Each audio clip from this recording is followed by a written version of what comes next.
Just a minute, I'm setting it up.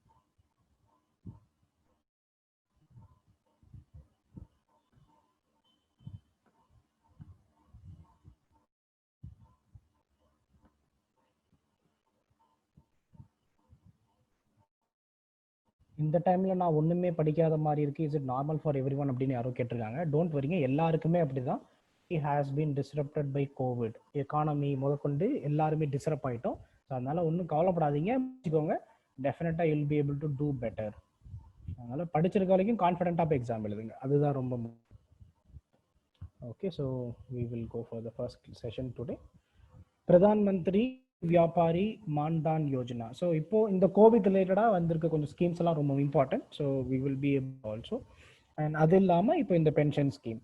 So ஜென்ரலாக pension scheme, Atal pension Yojana பற்றி question வந்திருக்கு. Schemes R நிறைய கவர்மெண்ட்டோட ஃபிளாக்ஷிப் ஃபைனான்ஷியல் இன்க்ளூஷன் ஸ்கீம்ஸ் எல்லாமே ப்ரிலிம்ஸில் வந்திருக்கு. ஸோ அதனால இந்த Pradhan Mantri Laghu Vyapari Maandhan Yojana is very important. Okay, so it is ministry of labour and employment scheme introduced a new scheme called as Pradhan Mantri Lagu Vyapari Mandan Yojana, which offers coverage to the trading community. So இது எதுக்காகனா trading கம்யூனிட்டிக்கு. இப்போ நம்ம ஏகப்பட்ட insurance scheme, இப்போ organise செக்டர்ல இருக்கிறவங்களுக்காக schemes இருக்கு, unorganise செக்டர்ல இருக்கிறவங்களுக்காக schemes இருக்கு, Atal pension Yojana இருக்கு, லைக் அட்டல் பீம யோஜனா இருக்கு, இப்படி நிறைய ஸ்கீம்ஸ் இருக்கு. அதுல ட்ரேடிங் கம்யூனிட்டிக்காக எக்ஸ்க்ளூசிவா கொண்டு வந்திருக்க இந்த பென்ஷன் ஸ்கீமுக்கு பேர் தான் பிரதான் மந்திரி லகு வியாபாரி மான்தான் யோஜனா. ஏன் இது ரொம்ப இம்பார்ட்டன்ட்னா, ஃபாரின் கண்ட்ரீஸ்ல இப்போ இந்தியாவை பொறுத்த வரைக்கும் பென்ஷன் ஸ்கீம்ஸ்னாலே கவர்மெண்ட் எம்ப்ளாயிஸ்க்கு தான் அப்படின்னு ஒரு சினாரியோ இருக்கு. பட் ஃபாரின் கண்ட்ரீஸ்ல அப்படி கிடையாது. நீங்க பிரைவேட் எம்ப்ளாய்மெண்ட்ல இருந்தா கூட you can contribute to a pension fund so that you will receive a pension at the end of your career. இந்தியாவில் அந்த கான்செப்ட் பெருசா இல்லாதனால இந்தியாவில் வயசானவங்களோட maintenance becomes very very difficult because people do not have the pension coverage. So அதனால இந்தியாவில் we are trying to do it for organise செக்டருக்கு NPS இருக்கு, national pension scheme, and unorganise செக்டருக்காக அட்டல் பென்ஷன் யோஜனா மாதிரி நிறைய யோஜனா வச்சிருக்கோம். அதுல the latest Yojana is Pradhan Mantri Laghu Vyapari Maandhan Yojana. The traders aged between 18 to 40 years who have an annual turnover of less than 1.5 crore are eligible. So யார் eligible na 18 to 40 years குள்ள ஒரு ட்ரேடரா இருக்கணும். ஏன்னா 40 yearsக்கு முன்னாடி இவர் கான்ட்ரிபியூட் பண்ணாதான் 60 yearsக்கு அப்புறம் பென்ஷன் வாங்க முடியும். So that is the basic idea. So he should be 18 to 40. 18ல ஒருத்தர் ஸ்டார்ட் பண்றாருன்னா பிரீமியம் கொஞ்சம் கம்மியா இருக்கும் கம்பேரிட்டிவா. 40ல ஒருத்தவங்க ஸ்டார்ட் பண்றாங்கன்னா பிரீமியம் கொஞ்சம் ஜாஸ்தியா இருக்கும். ஸோ அவங்களோட ஆனுவல் டர்ன் ஓவர் வந்து 1.5 crore கீழே இருந்தா they will become eligible for this.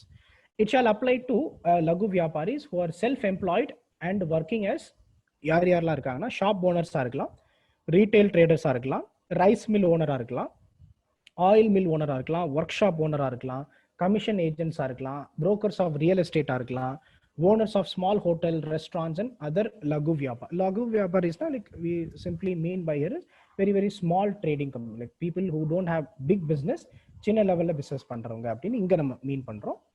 It would target enrolling 25 lakh subscribers in 1920 and 2 crore by 2023 to 2024. So 25 லட்சத்தில் ஆரம்பிக்கிறோம் 1920ல. ஸோ நம்மளோட டார்கெட் என்னன்னா பை 2023-24ல 2 கோடி பேரை இந்த சப்ஸ்கிரிப்ஷன் கீழே கொண்டு வரணுங்கிறது நம்மளோட பிளான்.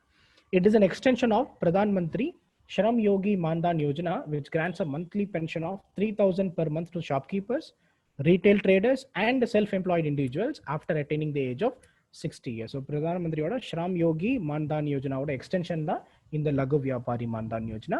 ஸோ இதோட ஐடியா என்ன அப்படின்னா, it depends on the contribution எவ்வளோ பென்ஷன் கிடைக்கும் அப்படின்னு. But the general idea is ஒரு மாசத்துக்கு 3000 ரூபாயாவது பென்ஷன் கொண்டு வர மாதிரி பண்ணணும் அப்படிங்கிறது basic idea behind the scheme. But then it depends on lot of other factors also. So government ஸ்கீம்ஸை பொறுத்த வரைக்கும் ஒரு ஃபிளாக்ஷிப்பா ஒரு 5-6 ஃபேக்ட்ஸ் தெரிஞ்சுக்கோங்க, பாயிண்ட்ஸ் தெரிஞ்சுக்கோங்க. ரொம்ப தெரிஞ்சுக்கணுங்கிற அவசியம் கிடையாது. there are a lot of people who will do a research on that, but அவ்வளவு தெரிஞ்சுக்கணும் அவசியம் கிடையாது. ஒரு 5-6 இம்பார்ட்டன்ட் பாயிண்ட்ஸ் தெரிஞ்சுக்கோங்க. எந்த மினிஸ்ட்ரி யார் யாரெல்லாம் எலிஜிபிள், என்ன பெனிஃபிட் கிடைக்குது, அந்த மாதிரியான ஏரியா மட்டும் தெரிஞ்சுக்கோங்க. It will be more than enough. Okay, so I think we will go for the next topic also and we'll take the questions together. Next topic is Vidyadan 2.0. Okay, Vidyadan 2.0. So ரஜினியோட 2.0 மாதிரி, சங்கரோட 2.0 மாதிரி வித்யாதான் 2.0 அப்படின்னு.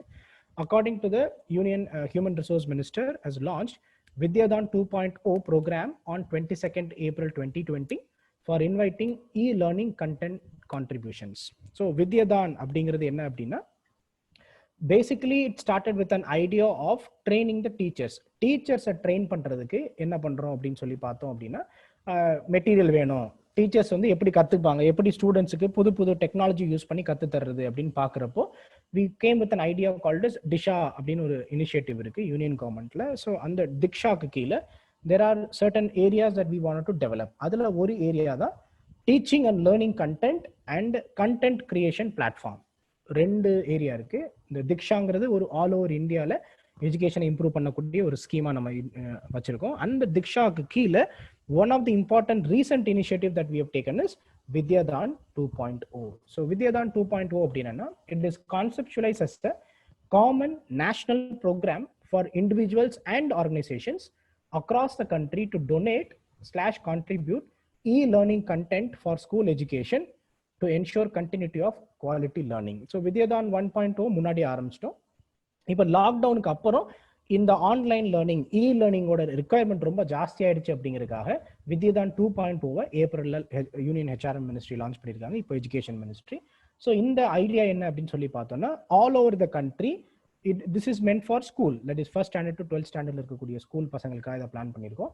So இந்த Vidyadan 2.0 idea என்னன்னா first to 12th standard ஸ்கூல்ஸ்ல school சில்ட்ரனுக்கு யாரெல்லாம் கான்ட்ரிபியூட் பண்ணணும்னு நினைக்கிறாங்களோ, எனக்கு வந்து ஒரு டிஜிட்டல் போர்டு இருக்கு, என்னால் வந்து இப்போ ஒரு தேர்டு பையனுக்கு நல்லா ஜியாகிரபி எடுக்க முடியும், இந்த டாபிக் என்னால் எடுக்க முடியும் அப்படின்னு யாரெல்லாம் கான்ட்ரிபியூட் பண்ண விரும்புகிறாங்களோ they all can contribute to this portal. இந்த ப்ரோக்ராமுக்கு பேர் தான் வித்யாதான் 2.0 அப்படின்னு. ஆரம்பத்தில் வித்யாதான் 1.0 வந்து 6 to 10th தான் மெயினாக ஃபோக்கஸ் பண்ணோம். 11th 12th பிடிஎஃப் மெட்டீரியல் மட்டும் தான் ஃபோக்கஸ் பண்ணோம் ஃபர்ஸ்ட் வெர்ஷனில். இப்போ செகண்ட் வெர்ஷனில் எல்லா வகையான மல்டிமீடியா கண்டென்ட்டையும் கொடுக்க போகிறோம். யாருக்குன்னா கிளாஸ் 1லேருந்து கிளாஸ் 12 வரைக்கும் இருக்கக்கூடிய எல்லா ஸ்கூல் ஸ்டூடெண்ட்ஸ்க்கும். So this idea is what we call வித்யாதான் 2.0. So it's a platform where we can share the content. அதை வந்து ஒரு நிறைய மாடரேட்டர்ஸ் இருக்காங்க, அவங்க அதை பார்த்துட்டு அது ஒரு ப்ராப்பரான கண்டென்ட்டாக இருக்குது அப்படின்னா it will be launched in Vidyadaan portal. அதை இந்தியா ஃபுல்லாக இருக்கக்கூடிய ஸ்கூல்ஸ் சில்ட்ரன் வந்து இதை எஃபெக்டிவாக யூஸ் பண்ணிக்கலாம். So this idea is what we call வித்யாதான் 2.0 அப்படின்னு சொல்றோம். So the Vidyadan program shall soon be inviting contribution for teacher training material too. So இது வந்து ஸ்டூடெண்ட்ஸ் ஓரியன்டடான மெட்டீரியல் தான் இப்போதைக்கு நம்ம ஃபோக்கஸ் பண்றோம். So our idea is to ensure that ஃபியூச்சர்ல teacher training மெட்டீரியலுக்கும் நம்ம என்ன பண்ண போறோம், வித்யாதான் பிளாட்ஃபார்ம் யூஸ் பண்ண போறோம். So the teachers across India if they want to train themselves they can use the content in Vidyadaan portal. So Vidyadaan 2.0 has a content contribution tool that provides a structured interface for contributors to register and contribute different type of e-learning. So Vidyadan 2.0 பொறுத்த வரைக்கும் என்னன்னா it's a content contribution tool. இந்த content வீடியோவா இருக்கலாம், ஆடியோவா இருக்கலாம், பிடிஎஃபா இருக்கலாம், உங்களுக்கு எதெல்லாம் வந்து கண்டென்ட் உங்களால கொடுக்க முடியும்னு நினைக்கிறீங்களோ you can contribute to it.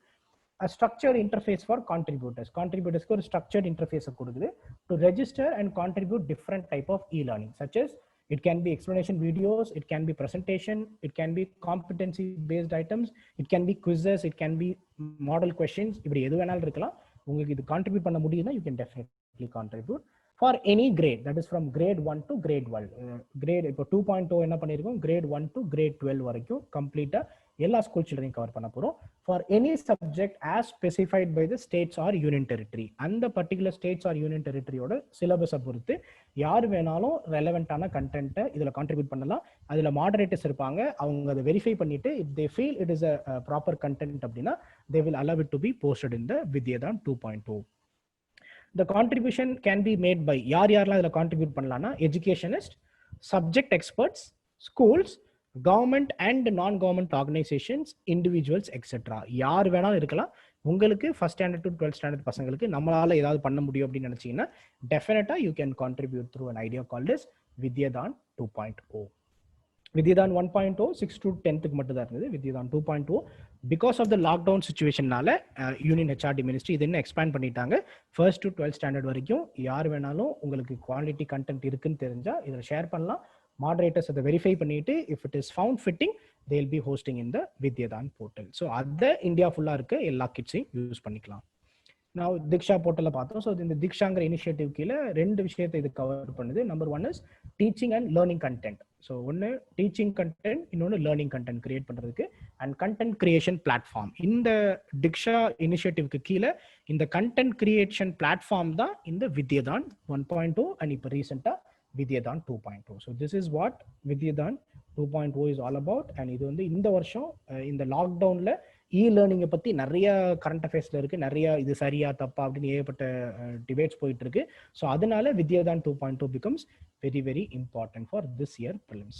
Okay, now we'll be able to take questions for both these topics. Let me see the questions.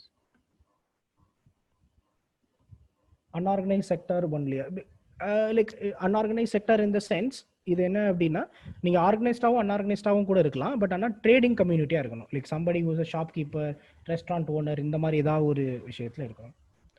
So the scheme is inspired from the foreign country which offer pension to நான் government. இந்த scheme மட்டும் கிடையாது, இந்தியாவில் last ஒரு 5-6 இயர்ஸாகவே நம்ம கொண்டு வந்திருக்க எல்லா பென்ஷன் ஸ்கீமுமே வெஸ்டர்ன் கண்ட்ரிஸை பார்த்து கற்றுக்கிட்டதான். Because there are western countries who have ஒரு 70% to 75% வரைக்குமே கூட பென்ஷன் கவரேஜ் இருக்கக்கூடிய பாப்புலேஷன்லாம் இருக்காங்க. இந்தியாவில் I think that is not even touch 10%. So நம்ம இன்னும் அந்த லெவலில் தான் இருக்கோம். ஸோ நம்மளோட ஐடியா வெறும் கவர்மெண்ட் சர்வீஸ்ல இல்லை, மற்ற எல்லாருக்குமே ட்ரேடிங் கம்யூனிட்டி, அவங்க வந்து இல்லை ஒர்க்கராக இருக்கலாம், இல்லை he can be a labour, எல்லாரையும் பென்ஷன் கீழே கொண்டு வரணும் தான் நம்மளோட idea. Will anyone share other than teacher subjects can post Vidyadan? இது வந்து நீங்க டீச்சரா இருக்கணும் அவசியம் இல்லை, any individual can post it. அந்த மாடரேட்டர்ஸ் வந்து அது சரியா இருக்கான்னு பார்ப்பாங்க. அது கரெக்டா இருந்தா பசங்களுக்கு இது பொருத்தமா இருக்கும்னு நினைச்சா they'll be able to do it. That is the idea. யார் வேணாலும் போஸ்ட் பண்ணலாம். It can be an individual, it can be an institution, anybody can post video provided it is relevant, they'll be able to take it. Vidyadan from the first standard to 10th standard. வித்யாதான் வந்து இனிஷியலா 6th standard to 10th standard தான் plan பண்ணாங்க. ஏன்னா அப்போ வந்து குட்டி பசங்களுக்கு online content அப்படின்னு நம்ம பெருசா என்விசேஜ் பண்ணல. The initial idea of வித்யாதான் 1.0 was to cover 6 to 10th standard தான். பட் 2.0 வந்தப்ப we thought because of the lockdown India ஃபுல்லா இருக்க எல்லாரையும் கவர் பண்ணணும். So we went for 1st standard to 12th standard வரைக்கும் அப்படின்னு. இனிஷியலா வித்யாதான் 1.0 ஓட ஐடியா வந்து 6 to 10 ஸ்டாண்டர்ட் தான். பட் அதோட லைஃப் சைக்கிள் முடியறதுக்கு முன்னாடியே நம்ம 2.0 கொஞ்சம் வேகமாக கொண்டு வந்துட்டோம் because of the covid infused லாக்டவுன்னால. Language for content, you can teach in vernacular language or you can teach in English, you can teach in Hindi. உங்களுக்கு எந்த லாங்குவேஜில் கான்ட்ரிபியூட் பண்ண விருப்பமோ அதில் போட்டுக்கலாம். அண்ட் அந்த போர்ட்டலில் ஆக்சஸ் பண்ணுறப்போ it will be sorted by content, language வைஸாக கண்டென்ட்டை சார்ட் பண்ணியிருப்பாங்க. So if you're good at Tamil, உங்களால் சமச்சீர் கல்விக்கு டீச் பண்ண முடியும்னு நினைக்கிறீங்கன்னா நீங்கள் டெஃபினட்டாக போடலாம். So that is the advantage of Vidyadaan portal. There is no barrier as such. உங்களோட கண்டென்ட் குவாலிட்டியாக இருக்கணும், that is the only requirement. Okay, I think questions have stopped. Now we will go to the next topic. Okay, next topic is the Constitutional 126th Amendment Bill 2019. So எல்லாருக்கும் தெரிஞ்சிருக்கும், ரொம்ப பாப்புலரான ரொம்ப ஃபேமஸான ஒரு topic. The Constitutional Amendment Bill வந்து 2019 was introduced in Lok Sabha by the Minister of Law and Justice Shri Ravi Shankar Prasad on December 9, 2019. So ஆரம்பத்தில் வந்து என்ன பண்ணாங்க அப்படின்னா December 9, 2019 லோக்சபா இன்ட்ரோடியூஸ் பண்ணாங்க, அப்புறம் ராஜ்யசபாவில் பாஸ் ஆயிடுச்சு. Now it is been sent to the states for ratification also. So இந்த கான்ஸ்டியூஷன் அமெண்ட்மெண்ட் பில் எதை பற்றி பேசுதுன்னா, the constitution provides for reservation of seats for SCs and STs and the representation of Anglo-Indian community by nomination in Lok Sabha and legislative assemblies of the state. So SCs STsக்கு reservation of seats இருக்கு பார்லிமெண்ட்லயும் state legislative அசம்பிளிஸ்லயும். And அதே மாதிரி Anglo Indian கம்யூனிட்டிக்கு nomination இருக்கு லோக்சபாலையும் legislative assemblies of ஸ்டேட்லையும். இது ரெண்டையும் deal பண்றதுக்காக இந்த constitution amendment பில்ல மூவ் பண்ணாங்க. The bill has been provided for a period of 70 years since the enactment of constitution will expire on 25 January 2020. So இது வந்து ரொம்ப நாளா கான்ஸ்டியூஷன் ஆரம்பிச்சதுலேருந்து 70 வருஷமா இந்த SC/STயோட ரிசர்வேஷன் ப்ரொவைட் பண்றதாகட்டும், ஆங்கிலோ இந்தியன் கம்யூனிட்டியோட நாமினேஷன் ஆகட்டும், இது ரெண்டுமே இருக்கு. அது வந்து 2025 January 25 வந்து எக்ஸ்பைரி ஆக போச்சு. ஸோ அதனால இந்த அமெண்ட்மெண்ட் பில்ல கொண்டு வந்தாங்க. The bill seeks to extend the reservation of SCs and STs by another 10 years till January 25, 2030. So இந்த பில் என்ன பண்ணிருச்சுன்னா, இட் இஸ் பீன் ஸ்டேட்ஸ்லாம் ஆக்டிவேட் பண்ணிட்டு இருக்காங்க. ஸோ இந்த பில் என்ன பண்ணிருச்சு அப்படின்னா, it has extended the reservation of SCs and STs in legislative assembly as well as the parliament. ரெண்டுலையுமே இது வந்து 10 years up to 25th January 2030. ஏன் அப்படின்னா ஆரம்பத்தில் நம்ம we decided every 10 years we will review the situation, reservation வேணுமா வேணாமா அப்படின்னு முடிவு பண்ணிட்டு we will go ahead அப்படிங்கிற ஐடியால. ஸோ அந்த ஐடியால 70 years ஆயிடுச்சு. we have extended for another 10 years in the SC/ST reservation in the parliament and state legislative assemblies. Now the Anglo-Indian communities in India traces its origin to an official policy. So அப்போ என்ன அர்த்தம்னா, நம்ம SC/STயோட reservation பாலிசிஸை சீட்ஸை வந்து continue பண்ணியிருக்கோம். But யாரோட discontinue பண்ணிட்டோம்னா, Anglo Indian கம்யூனிட்டியோட nomination. அவங்க வந்து லோக்சபால 2 சீட்டை பிரசிடென்ட் நாமினேட் பண்ணா, லெஜிஸ்லேட்டிவ் அசம்பிளில கவர்னர் ஒருத்தரை நாமினேட் பண்ணலாம் ஆங்கிலோ இந்தியன் கம்யூனிட்டிலேருந்து if he feels that community is not adequately represented. அந்த கம்யூனிட்டி adequate ரெப்ரசென்ட் ஆகலன்னு நினைச்சாங்கன்னா பார்லிமெண்ட்ல லோக்சபால 2 பேரை அப் டு 2 பீப்புள் யார் நாமினேட் பண்ணலாம்னா president. So he can nominate 0 or 1 or 2 அவரோட விருப்பம் தான். அண்ட் அதே மாதிரி கவர்னர்ஸ் இந்த லெஜிஸ்லேட்டிவ் அசம்பிளிஸ் ஆஃப் ஸ்டேட்ல ஒரு ஆங்கிலோ இந்தியன் கம்யூனிட்டி மெம்பரை நாமினேட் பண்ணலாம். இந்த ப்ரொவிஷனை now we have discontinued. So Anglo Indian community origins it traces to the origin of an official policy of British East India Company to encourage marriages of its officers with the local women. So நம்மளு உள்ளூர் மக்களோட மக்களா கலக்கணும் அப்படிங்கிற ஐடியால British east India company என்ன சொன்னாங்கன்னா அவங்க என்கரேஜ் பண்ணாங்க யார் யாரெல்லாம் அவங்களோட ஆஃபீஸர்ஸ் லோக்கல் விமனை கல்யாணம் பண்றீங்களோ நீங்க கல்யாணம் பண்ணி செட்டில் ஆகிக்கலாம் அப்படின்னு. The term Anglo-Indian first appeared in the Government of India Act 1935. So முதல்ல ஒரு டெஃபினிஷன் ஆங்கிலோ இண்டியன்ஸ் அப்படிங்கிற டேர்மை கவர்மெண்ட் அஃபிஷியலா கவர்மெண்ட் ஆஃப் இந்தியா ஆக்ட் 1935ல தான் வருது. ஸோ நம்ம ஆடுகளம் படத்தில் டாப்ஸியை பார்த்துருப்பீங்க. ஸோ அவங்க தான் வந்து ஆங்கிலோ இண்டியன்ஸ் அப்படின்னு வச்சுக்கோங்களேன். In the present context, Article 366(2) of the Constitution of India states, இப்போ Article 366(2)ல தான் டிஃபைன் பண்ணியிருக்கோம் யார் ஆங்கிலோ இண்டியன் அப்படின்னு.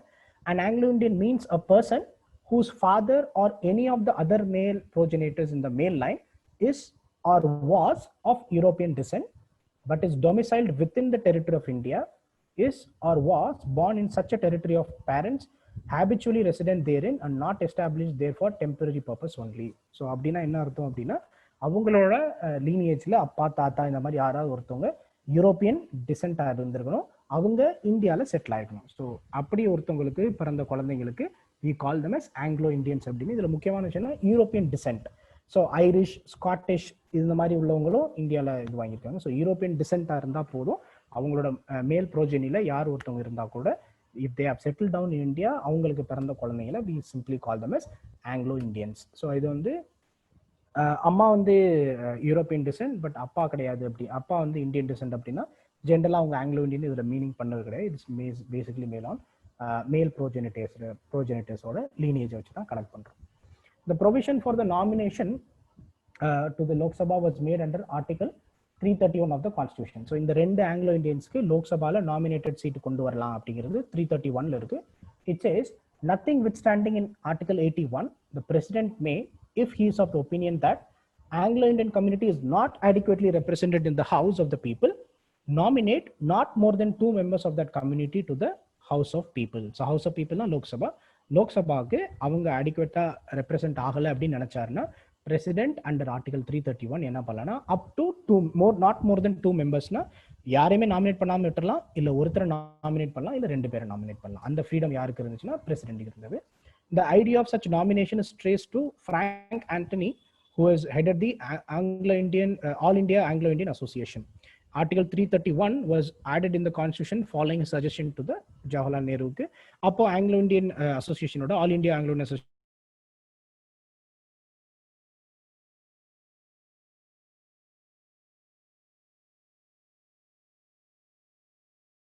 ஆங்கிலோ இண்டியன்ஸ்க்கு வந்து ரிசர்வேஷன் வேணும் அப்படின்னு. ஸோ அவங்களோட இன்சிஸ்டன்ஸ்ல தான் 331 ஆஃப் த கான்ஸ்டியூஷன் ஆட் பண்ணப்படுது. 333 deals with representation of Anglo Indian community in legislative assemblies. இது வந்து பார்லிமெண்ட்ல 331 ஆஃப் த ஆர்டிகல் எதை பேசுதுன்னா லெஜிஸ்லேட்டிவ் அசம்பிளிஸை பற்றி பேசுது. அண்ட் நம்ம முன்னாடி பார்த்த மாதிரி இது சேம் இதே மாதிரி கண்டென்ட் தான். பட் ஸ்டேட் லெஜிஸ்லேட்டிவ் அசம்பிளிஸ்ல கவர்னர் அப்பாயிண்ட் பண்ணுவார். he can appoint 1 member, ஒன்று நாட் மோர் தென் 1 member அப்படின்னு இருக்கும் அவங்களோட இதில். ஸோ அப்போ 0 இருக்கலாம், இல்லை 1 member அவங்க அப்பாயிண்ட் பண்ணலாம். The number of people, இப்போ இந்த whole idea எங்கிருந்து ஸ்டார்ட் ஆச்சுன்னா the number of people who identified themselves as Anglo-Indian was 296 according to 2011 census. நம்மளோட ரீசன்ட் சென்சஸ்ல என்ன தெரிஞ்சதுன்னா ஆங்கிலோ இண்டியன் அப்படின்னு தன்னை அடையாளப்படுத்திக்கிட்டவங்க சென்சஸ்ல மொத்தமே 296 பேர் தான். So that was the main reason behind central government deciding to discontinue this reservation அப்படின்னு. All India Anglo-Indian Association, on the other hand, has objected to the Law Minister Ravi Shankar Prasad's claim that the community has only 296 members. But ஆனா என்ன பண்ணிட்டாங்க அப்படின்னா opposite சைட்ல all India Anglo Indian association என்ன சொல்றாங்கன்னா at least சில லட்சம் பேராவது நாங்கள் இந்தியா ஃபுல்லா இருக்கோம், எங்களோட மெம்பர்ஷிப்பே பல ஆயிரங்கள்ல இருக்கு, 296 ஒரு தவறான ஒரு நம்பர் அப்படின்னு அவங்க கண்டென்ட் பண்ணாங்க. But that is the base on which we have discontinued this reservation to Anglo Indian community. Okay, we'll be able to take questions.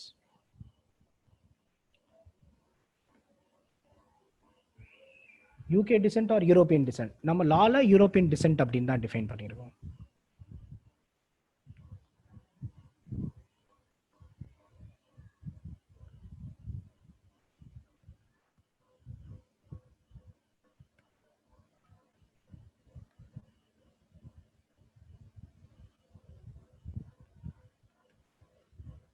Okay, there were some people are telling there was some buffering issue அப்படினு. I hope am I audible now?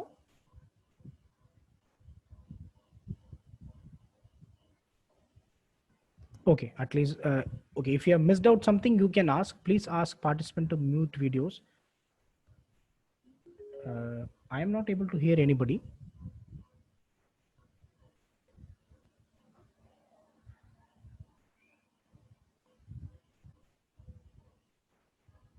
Okay, only lagging audio. I'm sorry, I don't know why it happened.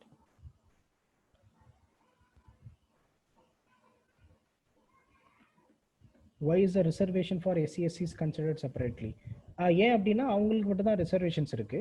But as you know, OBCஸ்க்குலாம் ரிசர்வேஷன்லாம் கிடையாது பார்லிமெண்ட்ல. It is only available for SC/ST community, and it was envisaged that it will be going on for 10 years. Every 10 years we will review. If it is required, we'll continue with the reservation. So அதனால தான் every 10 years we'll go for a constitutional amendment where we will extend that time limit till இப்போ என்ன பண்ணிருக்கோம் January 25, 2013 time limit affect பண்ணிட்டோம். So it hasn't been effective yet. The bill hasn't come to act it. I was trying to search it. PRS India கூட search பண்ணி பார்த்தேன். ரீசெண்டா வந்து states இப்போ ஸ்டேட் ராட்டிஃபிகேஷன் ஸ்டேட்ல இருக்கு. ஸோ ஆனால் அது கன்ஃபார்ம் ஆயிடுச்சா இல்லையான்னு I was not able to get the concrete answer. So அதனால it is most probably turn in to act because பாதி ஸ்டேட்ஸ் ராட்டிஃபை பண்ணாலே it will become an act. I hope of the states have ratified, but then it is because of this issue. அதுக்கப்புறம் ஃபர்தரா covid வந்ததுனால maybe some assemblies may not been able to do. But நான் வந்து நேற்று வரைக்கும் கூட search பண்ணி பார்த்தேன். ஐ was not able to do it. Okay, article 331 and second article 331 தான் எதை பத்தி பேசுதுன்னா இந்த ரிசர்வேஷன் ஃபார் ஆங்கிலோ இண்டியன்ஸை பத்தி பேசுது. ஸோ என்ன பேசுதுன்னா, notwithstanding anything in article 81, the president may, if he is of the opinion that Anglo-Indian community is not adequately represented in the House of People. So என்ன சொல்றாங்கன்னா, லோக்சபால Anglo Indians அவங்களே select பண்ணி ஆயிட்டாங்கன்னா பிரச்சனை கிடையாது. But அப்படி select ஆகி வரல, Anglo இண்டியன்ஸோட representation அடிக்குவேட்டா லோக்சபால இல்ல அப்படின்னு பிரசிடென்ட் ஃபீல் பண்ணாருன்னா, he can nominate not more than 2 members of that community to the House of People. So Lok Sabhavukku avaru up to 2 பேர் வரைக்கும் nominate பண்ணலாம். So he can nominate nobody, he can nominate 1 person or he can nominate 2 person based on the representation of Anglo-Indian community in the house. இது வந்து பிரசிடென்ட்டுக்கு கொடுத்திருக்க power. Governors என்ன பண்ணலாம்னா, state லெவல்ல governors can do it. But கவர்னர்ஸை பொறுத்த வரைக்கும் என்னன்னா, ஒருத்தரை தான் நாமினேட் பண்ண முடியும் state legislative அசம்பிளில.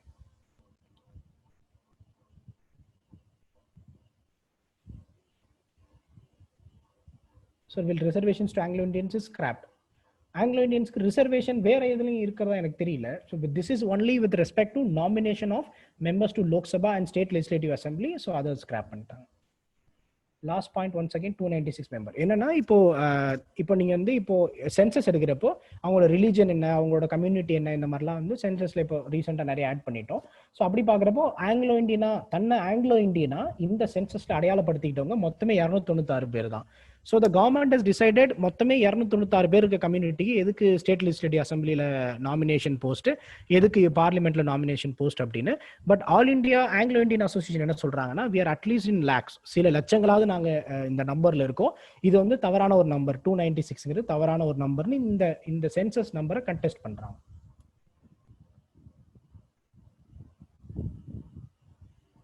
According to census, SC/ST people are more than 20%, sir. According to which criteria they have given reservation?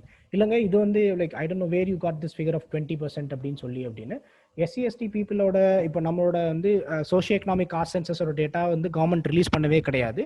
So it is not something that is very solid. Role of Frank Anthony வந்து all India Anglo Indian அசோசியேஷனோட பிரசிடென்ட்டா இருக்காரு during the time of constitution building டைம்ல. அப்போ அவர் வந்து நேருகிட்ட என்ன சொல்றாருன்னா, Anglo Indian community வந்து நாளைக்கு என்ன, இப்போ நிறைய பேர் என்ன பண்றாங்க, இப்போ நீங்க ஆதலம் படத்திலே பார்த்துருப்பீங்க, டாக்ஸியோட பாட்டியோட சொல்லுவாங்க எப்படியாவது விசா வாங்கி ஆஸ்திரேலியா போயிடலாம் அப்படின்னு. நிறைய ஆங்கிலோ இண்டியன்ஸ் என்ன பண்ணிட்டாங்கன்னா, they migrated to European countries and Australia மாதிரியான கண்ட்ரீஸ்க்கு, கனடா மாதிரி கண்ட்ரீஸ்க்கு போயிட்டாங்க. ரொம்ப கம்மியான பேர் தான் இங்க ரீட்டைன் ஆனாங்க. ஸோ அந்த கம்யூனிட்டிக்கு ஒரு வாய்ஸ் இருக்கணும் அப்படிங்கிறதுக்காக தான் 331 அப்படிங்கிற ஆர்டிகலை கான்ஸ்டியூஷன் அசம்பிளிலே பேசி கொண்டு வந்தாங்க. அந்த ப்ரொபோசலை கொண்டு வந்தவர் யார் அப்படின்னு சொல்லி பார்த்தோம் அப்படின்னா, ஃப்ராங்க் ஆண்டனி அப்படிங்கிற then president of all India Anglo Indian association. After 7 years it is renewed or every 1 year? Every 1 year it is renewed. Already 7 தடவை renew பண்ணிருக்கோம். So 70 வருஷம் வந்துருச்சு. இப்போ SC/ST ரிசர்வேஷன் இன்னும் 10 வருஷம் renew பண்ணிருக்கோம். So it will become 80 years. So it is renewed every 10 years. So Lok Sabha maximum strength will be reduced 552 to 550. Yes, இப்போ இந்த ரெண்டு நாமினேஷன் சீட் கிடையாது. ஸோ லோக் சபாவோட மேக்ஸிமம் நம்பர் வந்து 550 ஆயிரும். Okay, I think we will go to the next topic considering the time available. Next topic is new division on new and emerging strategic technology. NEST அப்படின்னு ஒரு initiative, new division on new and emerging strategic technologies அப்படின்னு. So இதோட idea என்னன்னா, so first we have to understand what is emerging technology.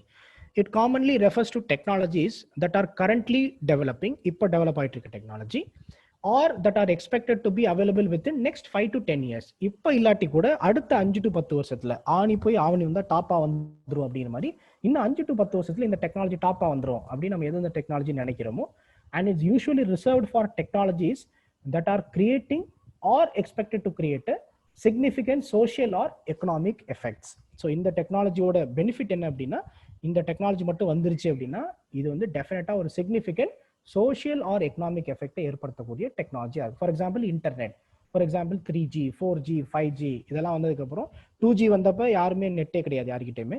3G வந்தப்ப எல்லாரும் நெட்டை 1GB போட்டு ரொம்ப பொத்தி பாதுகாத்துக்கிட்டு இருந்தோம். பட் 4G 5Gலாம் வர்றப்ப ஒரு நாளைக்கு 2GB அப்படிங்கிற மாதிரி நம்மளோட கன்சம்ஷன் போயிடுச்சு இல்லை. So it is had a significant social or economic effects இருக்கு. அந்த மாதிரியான டெக்னாலஜிஸ் ஒன்று கரண்ட்லி டெவலப் ஆகிருக்கணும், இல்லை அடுத்த 5 to 10 வருஷத்துல டாப் வரக்கூடிய டெக்னாலஜியா இருக்கணும். This includes technology like artificial intelligence, machine learning, natural language processing, 3D printing, blockchain technology, robotic process automation, and Internet of Things. இதெல்லாம் some of the example of the technologies called as emerging strategic, new and emerging strategic technology அப்படின்னு நம்ம சொல்றக்கூடிய டெஃபினிஷன்ல இப்போ 3D printing, artificial intelligence, machine learning இந்த மாதிரி இப்போ artificial intelligenceனா மிஷினே நம்ம சொல்ற ப்ரோக்ராமிங்கையும் தாண்டி கத்துக்கிற விஷயத்துக்கு பேர் artificial intelligence. மஷின் லேர்னிங் அப்படின்னா the machine will learn it's on its own. நம்ம முந்தானத்து கிளாஸ்லேயே பார்த்துட்டோம். மஷின் லேர்னிங் அப்படின்னா நம்ம சொல்லியிருக்க விஷயத்தை தாண்டி that machine will learn what to do and what not to do. Natural language ப்ராசஸிங்னா எந்த ஒரு லாங்குவேஜ் பேரியரும் இல்லாமல் நம்ம இப்போ கூகுள் மேப் ஒர்க் ஆகுதுல, இப்போ Google assistant is an example of natural language processing. So நம்ம அது வந்து ஒரு ஆர்டிஃபிஷியல் இன்டெலிஜென்ஸ்க்கு ஒரு எக்ஸாம்பிள், மஷின் லேர்னிங்க்கு ஒரு எக்ஸாம்பிள், நேச்சுரல் லாங்குவேஜ் ப்ராசஸிங்க்கு ஒரு எக்ஸாம்பிள். ஸோ நம்ம ஒரு விஷயத்த சொல்கிறோம் அப்படின்னா, இப்போ நிறைய குழந்தைங்க சொல்கிறாங்கல்ல அப்படின்னா ஓ போடு பாட்டு போடுங்க, ஹலோ கூகுள் அப்படின்னு சொல்லி நம்ம பேசுறோம்ல. So that is an idea called natural language processing. நம்ம வாய்ஸா சொல்லக்கூடியதை டெக்ஸ்டா மாத்துது, டெக்ஸ்டா இருக்கக்கூடியதை வாய்ஸா மாத்துது. 3D பிரிண்டிங் அஃப்கோர்ஸ் ஒரு 3 டைமென்ஷனில் ஒரு ப்ராடக்ட்டை பிரிண்ட் பண்றோம். So it is going to be the next step of manufacturing. Blockchain technology பத்தி பார்த்துட்டோம், கிரிப்டோ கரன்சி பார்த்தப்போ. Robotic process automation. ஸோ இப்போ நிறைய கம்ப்யூட்டர் கம்பெனி ஆகட்டும், இப்போ நிறைய ஆட்டோமொபைல் கம்பெனிஸ் கிளாசிக் எக்ஸாம்பிள். மனுஷங்க வேலை பார்க்கறத விட ரோபோஸ் அதிகமாக வேலை பார்க்குது. So it's robotic process automation and internet of things. இதெல்லாம் some of the emerging technologies அப்படின்னு சொல்றோம். ஸோ இந்த new division on new and emerging technologies அப்படின்னா என்னன்னா, இது வந்து ministry of external affairs will have act as a nodal division within the ministry for issue pertaining to new and emerging technologies. இந்த new and emerging technologies வந்து வெறும் science and tech ஆஸ்பெக்ட்ல மட்டும் கிடையாது, from the diplomatic point of வியூல இது ரொம்ப இம்பார்ட்டன்டான ஒரு ரோல் பிளே பண்ணுது. ஸோ அதனால இந்த நியூ டிவிஷனை எதில் உருவாக்கியிருக்காங்கன்னா, மினிஸ்ட்ரி ஆஃப் எக்ஸ்டர்னல் அஃபேர்ஸ் கீழே புதுசாக ஒரு டிவிஷனை உருவாக்கியிருக்காங்க. So this division will act as a nodal division within the ministry for issues pertaining to new and emerging technology. Objectives என்னன்னா, assessing foreign policy and international legal implications of emerging technology and technology based resources. Example வந்து 5G எடுத்துக்கோங்களேன். இன்னைக்கு வந்து 5G வந்து ஒரு பயங்கரமான ஒரு பொலிட்டிக்கலான ஒரு விஷயமா இருக்கு. என்ன அப்படின்னா, சைனா ரொம்ப ஃபாஸ்டா 5Gக்கு அடாப்ட் ஆயிட்டு இருக்காங்க. 5G டிவைசஸை ப்ரொடியூஸ் பண்றதுல சைனா, இந்தியா வேர்ல்ட் லெவல்ல வந்து இப்போ ஒரு ப்ராமினென்ட்டான ஒரு பவரா வந்துட்டு இருக்காங்க. So it is basically US and China which are dominating in the field of 5G technology. இப்போ நம்ம 4Gல இருக்கோம். நம்ம 5Gக்கு போகணும்னா இப்போ நம்ம ஒரு ப்ராடக்டை உருவாக்கி அதுக்கு பேட்டன்ட் வாங்கி அதை ப்ரொடியூஸ் பண்றதுக்குள்ள சைனா மாஸ் ப்ரொடியூஸ் பண்ணி என்ன பண்ணிடும்னா ரொம்ப சீப்பா இந்த ப்ராடக்ட்ஸை ப்ரொடியூஸ் பண்ண ஆரம்பிச்சிருவாங்க. ஸோ நவ் தீஸ் எமர்ஜிங் டெக்னாலஜியை யாரு கண்ட்ரோல் பண்றாங்க அப்படிங்கிறது வந்து குளோபல் இம்பார்ட்டன்ஸ் இருக்கக்கூடிய விஷயமா இருக்கு. ஏன்னா அவங்கள கூட மற்றவங்க ஃப்ரெண்டா இருந்தே ஆகணும், அவங்க கூட ட்ரேட் ரிலேஷன்ஸ் வச்சுக்கிட்டே ஆகணும். அப்போ நம்ம என்ன பண்றோம், இந்த விஷயத்துல நம்ம கொஞ்சம் கவனமா இருக்கணும் அப்படிங்கிறதுக்காக எக்ஸ்டர்னல் அஃபேர்ஸ் மினிஸ்ட்ரியில இந்த டிவிஷன் உருவாக்கியிருக்கோம். Facilitating negotiations to safeguard Indian interest at the multilateral forums like United Nations and G20. United Nations, G20, OECD இந்த மாதிரி ஏகப்பட்ட ஃபோரம்ஸ்ல என்ன பண்றாங்கன்னா, இந்த மாதிரி டெக்னாலஜி பத்தி பேசுறாங்க, யார் ரெகுலேட் பண்ணணும், யார் ரெகுலேட் பண்ணக்கூடாது அப்படின்னு. ஸோ இந்த மாதிரியான ரிசர்ச் ஆர் இதோட டிப்ளாய்மெண்ட்டை பத்தி பேசுறதுக்காக இந்த டிவிஷன் இதை பார்ட்டிசிபேட் பண்ணுவாங்க.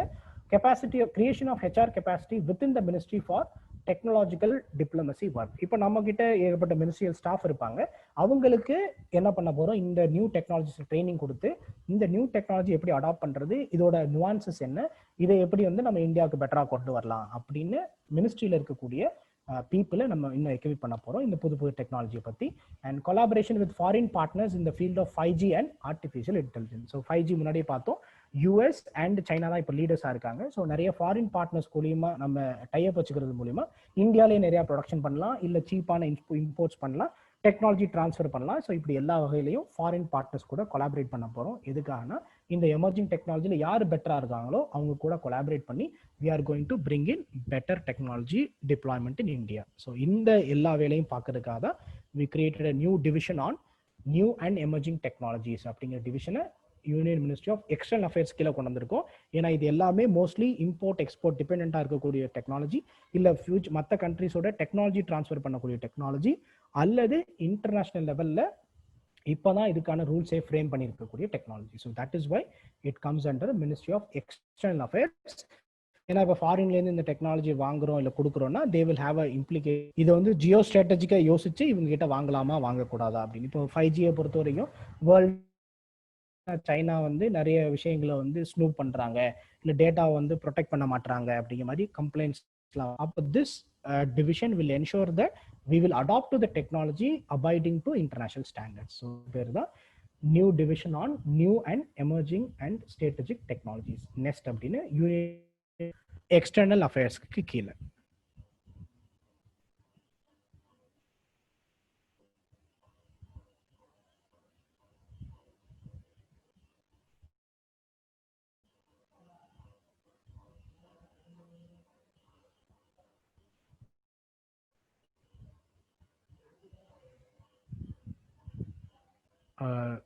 இந்த क्वेश्चन இந்த டாபிக் பத்தி क्वेश्चन கேக்குறதா கேட்டலாம், otherwise we will move on to the next topic.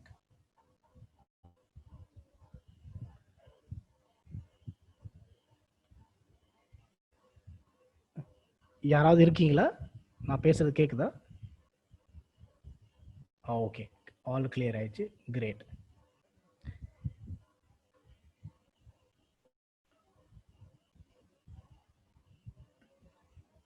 Okay, next topic is National Commission Act 2019 NMC Act. So National Medical Commission Act இந்த வருஷம் நம்ம enact பண்ணிருக்கக்கூடிய most important act. அதனால prelims-ல வரக்கூடிய நிறைய வாய்ப்பு இருக்கு. இந்த ஆக்டோட ப்ரொவிஷன்ஸை தெரிஞ்சு வச்சுக்கோங்க, because it's in prelims very well. National Medical Commission Act 2019 has been built by the government as the reform in the medical profession and a pro-poor legislation that shall take the quality medical care more to the people. So நம்ம என்ன punch dialogue சொல்லியிருக்கோம்னா, it is the biggest reform in the medical profession. இந்தியாவிலே big தான் சொல்லியிருக்கோம். It is a pro poor legislation அப்படின்னு சொல்லியிருக்கோம். This acts to seeks to repeal Indian medical 1956. Indian medical council அப்படின்னு ஒரு கவுன்சில் இருந்தாங்க. அவங்க தான் இதுக்கு முன்னாடி இந்த முன்னாடி இருந்தவங்க. அவங்கள ஸ்கிராப் பண்றோம், அந்த ஆக்டை வந்து ரிப்பீல் பண்றோம். ரிப்பீல் பண்ணிட்டு இந்த புது ஆக்டை கொண்டு வரோம். This context NMC Act replaced MCI with the National Medical Commission. இதுக்கு முன்னாடி இருந்த institution medical council of India, இப்போ நம்ம கொண்டு வந்திருக்க இன்ஸ்டிடியூஷனுக்கு பேரு national medical council commission. NMC, National Medical Commission. Within the 3 years of the passage of the bill, state governments will establish the state medical councils at the state level. So எப்படி national medical council பண்றோமோ அதே மாதிரி state medical கவுன்சில்ஸும் உருவாக்கணும். 3 years time கொடுத்துருக்காங்க state கவர்மெண்ட்ஸ்க்கு உருவாக்குறதுக்கு. NMC will consist of 25 members appointed by the central government. So இந்த National Medical Commissionல மொத்தம் 25 members இருப்பாங்க. யார் அப்பாயிண்ட் பண்ண போறாங்கன்னா central government.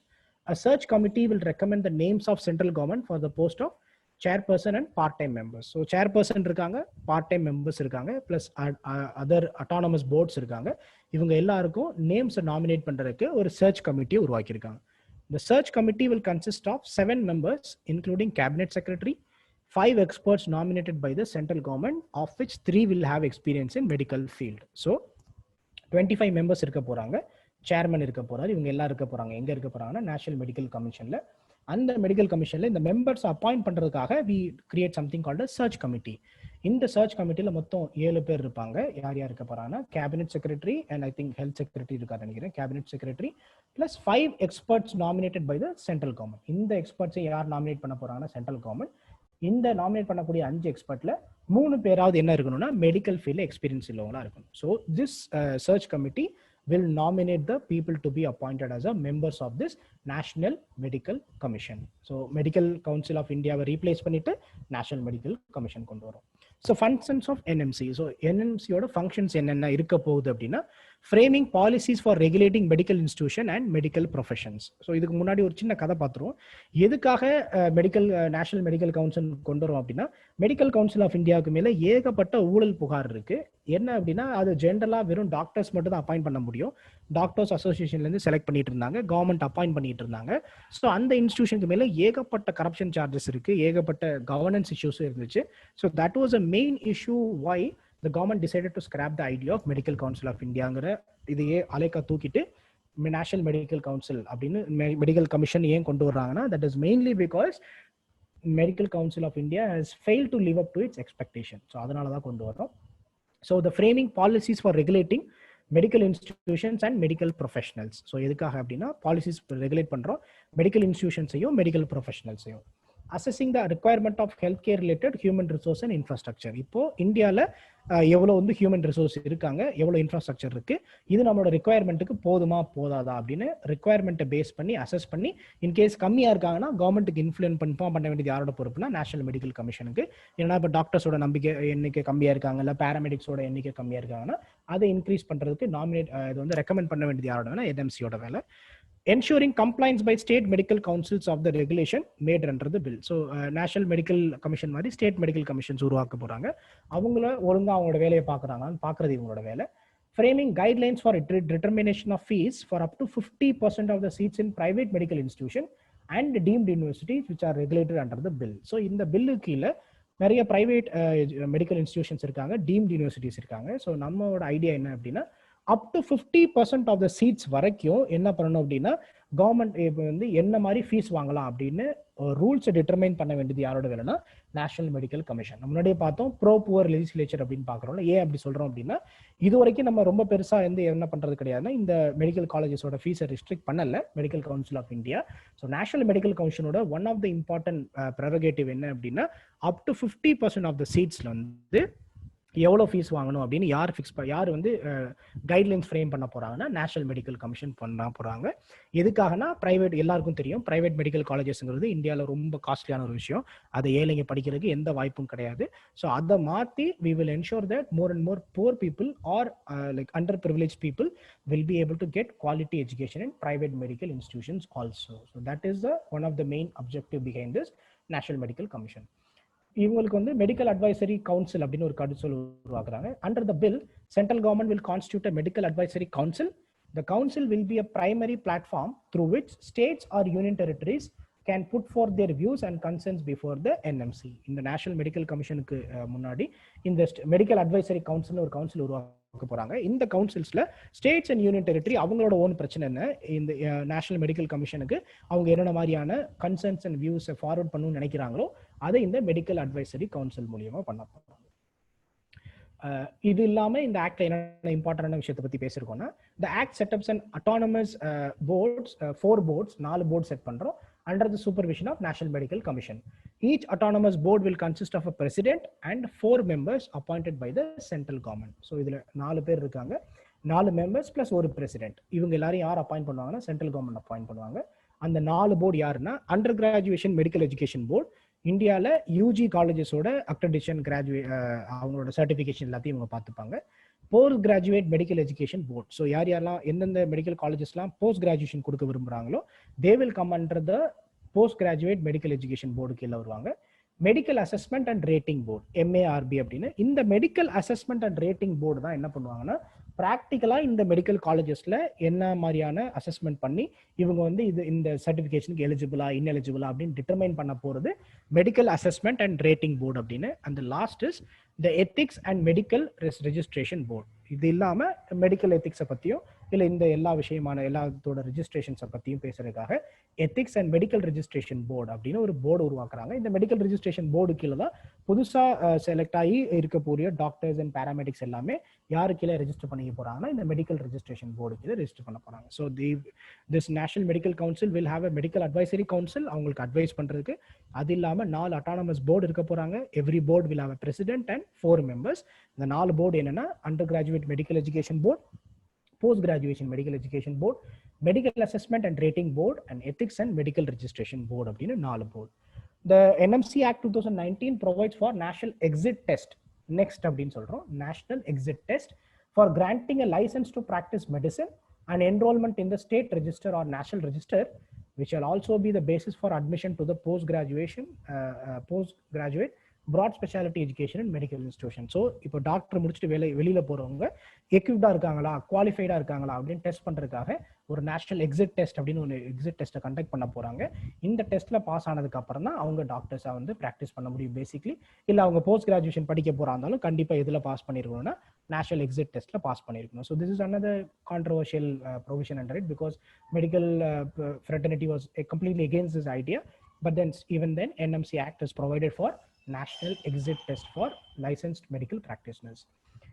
NMC may grant limited license to practice medicine at mid-level as community health provider to such persons connected with a modern scientific profession who qualify such criteria as may be prescribed by the regulation. இதுல இன்னொரு பெரிய குண்டு என்ன தூக்கி போடுறாங்கன்னா, doctors மட்டும் தான் practice பண்ணணும் கிடையாது medicine.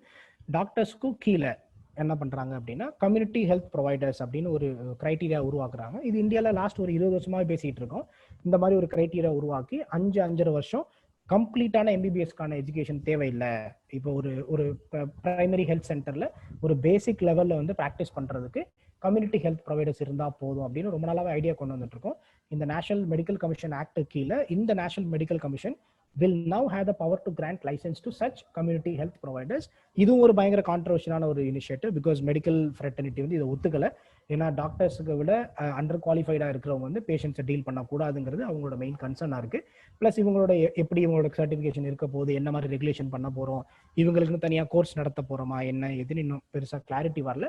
But it is envisaged under national medical commission act that என்ன பண்ண போறோம்னா கம்யூனிட்டி ஹெல்த் ப்ரொவைடர்ஸ் அப்படின்னு மிட் லெவல் ஹெல்த் ப்ரொவைடர்ஸ்க்கு லைசன்ஸ் பண்ணக்கூடிய பவர் யாருக்கு இருக்க போகுதுன்னா நேஷனல் மெடிக்கல் கமிஷனுக்கு இருக்க போகுது. So these are the some of the main points that can be covered under national medical commission act. Okay, we'll be able to take questions.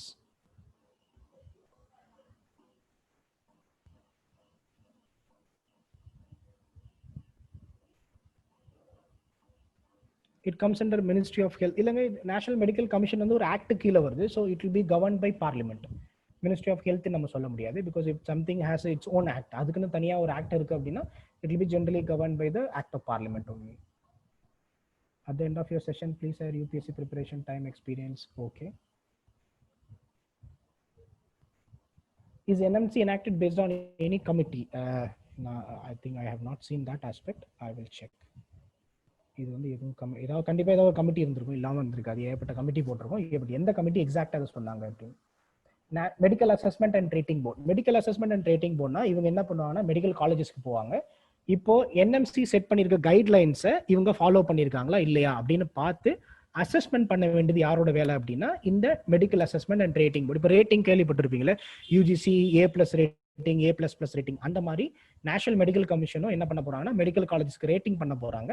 அந்த rating கொண்டு வர போறாங்க. அந்த ரேட்டிங் எந்த காலேஜுக்கு என்ன ரேட்டிங் அப்படின்னு டிசைட் பண்றது மெடிக்கல் அசஸ்மெண்ட் அண்ட் ரேட்டிங் போர்டோட job. Is NEET also related to MNC? டெஃபினட்டா இது வந்து நேஷனல் மெடிக்கல் கமிஷனோட ரிலேட்டடான ஒரு டாபிக் தான் நீட். முன்னாடி என்ன கொண்டதுன்னா ஒரு ஆல் இண்டியா லெவலில் ஒரு யூனிஃபைடு மெடிக்கல் என்ட்ரன்ஸ் கொண்டு வரணும் அப்படின்னாங்க. ஸோ என்எம்சிக்கு முன்னாடியே நீட் வந்துருச்சு. பட் மற்றபடி த initiative is more or less same. about the autonomous boards once again ரொம்பலாம் ஒன்றும் இல்லைங்க, 4 போர்டு தான். ஒன்று யூஜி எஜுகேஷனில் இப்போ அண்டர் கிராஜுவேட் காலேஜஸில் என்ன மாதிரி கைட்லைன்ஸ் பிரின்சிபல்லாம் ஃபாலோ பண்ணணும் அப்படின்னு சொல்றதுக்கு யூஜி போர்டு இருக்காங்க. போஸ்ட் கிராஜுவேட் கோர்ஸுக்கு என்னென்ன மாதிரியான இன்ஃப்ராஸ்ட்ரக்சர்லாம் இருக்கணும் அப்படின்னு சொல்றதுக்கு பிஜி போர்டு இருக்காங்க. அதெல்லாம் ஒழுங்கா இருக்கா இல்லையா அப்படின்னு அசஸ்மெண்ட் பண்றதுக்கு medical assessment and rating board இருக்காங்க. கடைசியாக மெடிக்கல் எத்திக்ஸும் இந்த ரெஜிஸ்ட்ரேஷன் இந்த வெளியில போற இந்த எக்ஸிட் டெஸ்ட்ல போறக்கூடிய சென்ட்ரல் லிஸ்ட், ஸ்டேட் லிஸ்ட் அப்படின்னு மெடிக்கல் பிராக்டிஷனர்ஸ்க்கு லிஸ்ட் ப்ரிப்பேர் பண்ண போறாங்க. இந்த ரெஜிஸ்ட்ரேஷனை மேனேஜ் பண்றதுக்காக எத்திக்ஸ் அண்ட் ரெஜிஸ்ட்ரேஷன் போர்டுன்னு ஒரு போர்டு. அவ்வளவுதான். Next is for UG or PG அப்படின்னு கேட்டிருக்காங்க. நெக்ஸ்ட் வந்து டெஃபினட்டா யூஜிக்கு.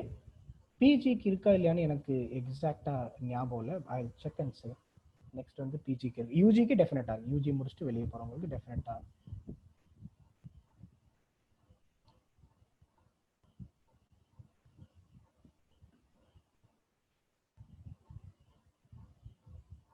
மெடிக்கல் அட்வைசரி கவுன்சில் அப்படின்னா என்னன்னா, ஸ்டேட் கவர்மெண்ட்ஸ்லயும் சென்ட்ரல் யூனியன் டெரிட்டரிஸ்லயும் இங்க மெம்பர்ஸ் இருப்பாங்க. இவங்க வந்து ஒரு அட்வைசரி கவுன்சில். அட்வைசரி கவுன்சில்னா இங்க தான் நிறைய பேச்சுவார்த்தை நடக்கும். ஒரு ஸ்டேட் வந்து சொல்லுவாங்க, எங்களுக்கு இந்த மாதிரி பிரச்சனை இருக்கு, நீங்க வந்து நேஷனல் மெடிக்கல் கவுன்சில் இப்படி ஒரு ரூல் வச்சிருக்கீங்க, அதை எங்களால ஃபாலோ பண்ண முடியல, இப்படின்னு என்னென்ன கன்சர்ன்ஸ் இருக்கோ, இஷ்யூஸ் இருக்கோ, அதை எங்க டிஸ்கஸ் பண்ணுவாங்கன்னா மெடிக்கல் அட்வைசரி கவுன்சில் டிஸ்கஸ் பண்ணுவாங்க. இந்த அட்வைசரி கவுன்சில் என்ன பண்ணுவாங்கன்னா, டிஸ்கஸ் பண்ணி முடிச்சதுக்கு அப்புறம் அவங்களோட என்ன டிஸ்கஷன் பண்ணாங்கிறத நேஷனல் மெடிக்கல் கவுன்சிலுக்கு அனுப்பி வைப்பாங்க. அவங்க இந்த டிஸ்கஷனை பேஸ் பண்ணி ஆக்ஷன் எடுப்பாங்க. இல்ல எடுக்கலாம், எடுக்காமலும் இருக்கலாம். ஒரு டிஸ்கஷன் ஃபோரம்க்கு பேர் தான் மெடிக்கல் அட்வைசரி கவுன்சில் அப்படின்னு சொல்றோம். Eligibility for community health provider இல்லைங்க, அவ்வளவு டீடைல் என்ன நம்ம சொல்லல. we have just came with an idea called as community health ப்ரொவைடர்னு ஒருத்தவங்களை உருவாக்கலாம். எல்லா இடத்துலையும் டாக்டர்ஸ் நம்மளால ஃபுல் பண்ண முடியல, ஸோ டாக்டர்ஸுக்கும் கீழே ஒரு போஸ்ட்டை உருவாக்கலாம் அப்படின்னு டிசைட் பண்ணியிருக்கோம். பட் இன்னும் டீடைல்டா இன்னும் சொல்ல வரல.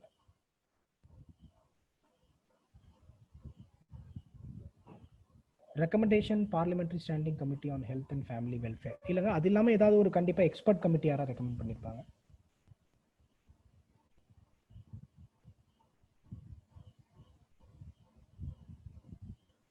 Common health provider is the same thing. இன்னும் ரொம்ப எக்ஸாக்டாக டீடைல்ஸ் வரல. Fees guidelines of 50% seat is new.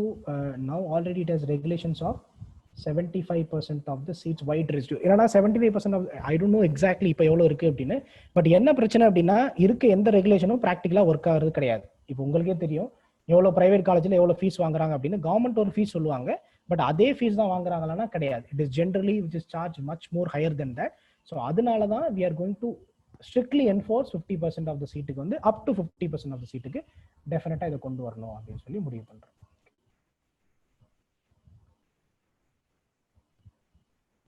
Mid level community health ப்ரொவைடர்னா ஒன்றும் கிடையாதுங்க. இப்போ எல்லா பிஹெச்சிலையும் நம்மளால என்ன பண்ண முடியல, போதுமான அளவுக்கு டாக்டர்ஸ் அப்பாயிண்ட் பண்ண முடியல. ஏன்னா இந்தியாவில் அவ்வளோ டாக்டர்ஸே கிடையாது. ஏன் அவ்வளோ டாக்டர்ஸ் கிடையாதுன்னா, இந்தியாவில் அவ்வளோ மெடிக்கல் காலேஜஸே கிடையாது. ஸோ அப்போ என்ன பண்றோம் அப்படின்னா, டாக்டர்ஸுக்கு இப்போ டாக்டர்ஸ் வந்து ஒரு 5.5 வருஷம் பயங்கர ப்ரொஃபஷனலான ஒரு எஜுகேஷன் பண்ண வேண்டியிருக்கு. அதுக்கு பதிலாக லெட்ஸே ஒரு 3.5 வருஷமோ ஒரு 4 வருஷமோ ஒருத்தவங்க டாக்டர்ஸுக்கும் கீழே இப்போ வந்து அவங்க காம்ப்ளெக்ஸ் சர்ஜரிஸ் எல்லாம் பண்ணாமல் இருக்கலாம், பட் பேசிக்காக இருக்கக்கூடிய ட்ரீட்மெண்ட்டை பார்க்கறது அளவுக்கு என்ன பண்ணலாம் அப்படின்னா, ஒரு செட் ஆஃப் பீப்புளை உருவாக்கலாம் அப்படின்னு. அவங்க வந்து ஒரு நார்மல் பேராமெடிக்கு மேல டாக்டர்ஸ்க்கு கீழே அப்படின்னு ஒரு செட் ஆஃப் பீப்புளை உருவாக்க ட்ரை பண்றோம். That idea is what we call community health provider அப்படின்னு பேரு. இது வந்து ஒரு 20 வருஷமா இந்தியாவில் பேசிட்டு இருக்கோம். பட் ஜென்ரலா இது வந்து ரொம்ப ப்ராக்டிக்கலான ஒரு ஐடியாவா இல்லை. ஏன்னா இந்தியாவில் medical community is generally against it and நம்மளால ப்ராப்பர் ரூல்ஸையும் ஃப்ரேம் பண்ண முடியல. But it is something that the national commission act is been enforcing it. அதை நம்ம பண்ணலாம் அப்படின்னு. Next exam is suitable for Indian medical studying and abroad in foreign countries. டெஃபினட்டாங்க all India லிஸ்ட்ல வந்து ஃபாரின் இப்பயே இருக்கு. இப்பயே எம்சிஐயோட டெஸ்ட் இருக்கு. ஃபாரின்ல ஒருத்தவங்க படிச்சுட்டு வராங்கன்னா டெஃபினட்டா என்ன பண்ணணும் அப்படின்னா, இந்தியாவில் அவங்க வந்து ஒரு எக்ஸாம் எழுதி பாஸ் பண்ணி தான் ஆகணும். Okay, I think now we will go to the next topic. Next topic is enemy property. NMC is a statutory body. Yes, it is created by an act of parliament, but definitely it is a statutory body. Enemy property. So what is enemy property அப்படின்னு பார்த்தோம் அப்படின்னா, இப்போ இந்தியாவுக்கும் மற்ற ஒரு கண்ட்ரிக்கும் போர் நடக்கிறப்போ we determine that opposition country as enemy country அப்படின்னு சொல்றோம். ஸோ அந்த மாதிரி டைம்ல அந்த எனிமி சிட்டிசன்ஸ் இங்க அவங்க ப்ராப்பர்ட்டி வச்சிருந்தாங்கன்னா அதை Indian government will try to confiscate. நம்ம வந்து கான்ஃபிஸ்கேட் பண்ண ட்ரை பண்றோம். That is one way. Another way enemy ப்ராப்பர்ட்டினா என்ன அப்படின்னா, இப்போ இந்தியாவில் ஒருத்தர் இருக்காரு, இப்போ இந்தியாவுக்கும் பாகிஸ்தானுக்கும் போர் நடக்கிறப்போ பாகிஸ்தானுக்கு அவர் போயிடாருன்னு வச்சுக்கோங்களேன், we will determine that person as enemy and அவர் இந்தியாவில் என்னென்ன மாதிரி மூவபிள் அண்ட் இம்மூவபிள் ப்ராப்பர்ட்டிஸை விட்டுட்டு போறாரோ அதை the government is tagged it as enemy property அப்படின்னு சொல்றோம். ஸோ enemy property அப்படின்னு இந்தியாவில் இந்த கான்செப்ட் வந்து like first world war second world war டைம்லேயே வந்துருச்சு. Custodian of enemy property of India அப்படின்னு உருவாக்கியிருக்கோம். எதுக்காகனா, அந்த வேர்ல்டு வார் டைம்ல யார் யாரெல்லாம் இந்த பிரிட்டிஷ் ராஜ்யத்துக்கு எதிராக உள்ள கண்ட்ரிஸோட போய் சேர்ந்துக்கிறாங்களோ அவங்க இந்தியன் டெரிட்டரிக்குள்ள விட்டுட்டு போற ப்ராப்பர்ட்டி எல்லாத்தையும் டேக் பண்றதுக்காக we created something called as custodian of enemy property of India அப்படின்னு ஒரு ஆர்கனைசேஷனை உருவாக்கணும். பின்னாடி நம்மளோட பார்ட்டிஷன் வந்ததுக்கு அப்புறம் சேம் எனிமி ப்ராப்பர்ட்டி ப்ராப்ளம் வருது. ஏன்னா நிறைய பேர் இந்தியாவிலேருந்து பாகிஸ்தானுக்கு போறப்ப பார்ட்டிஷன் டைம்ல நிறைய பேர் இங்க ப்ராப்பர்ட்டி விட்டுட்டு போறாங்க, நிறைய பேர் பாகிஸ்தான்ல ப்ராப்பர்ட்டி விட்டுட்டு வந்துட்டாங்க. அது வந்து பார்ட்டிஷன் டைம்ல மட்டும் கிடையாது. அதுக்கப்புறம் 1965 பாகிஸ்தான் வார்ல இந்த பிரச்சனை வந்தது, 1971 பாகிஸ்தான் வார்ல இந்த பிரச்சனை வந்தது, அதுக்கப்புறம் 1962 சைனீஸ் வார்லயும் இந்த பிரச்சனை வந்தது. ஸோ இந்த மாதிரி எல்லா வார்லையும் யார் யாரெல்லாம் இந்தியாவை விட்டுட்டு எனிமி கண்ட்ரிக்கு போய் செட்டில் ஆனாங்களோ அவங்க இந்தியாவில் அவங்களுக்கு இருந்த ப்ராப்பர்ட்டி எல்லாத்தையும் கவர்மெண்ட் டேக் ஓவர் பண்ணிட்டாங்க. That idea is generally what we call as enemy property அப்படின்னு சொல்றோம். In the wake of India-Pakistan wars of 65 and 71, there was a migration of people from India to Pakistan.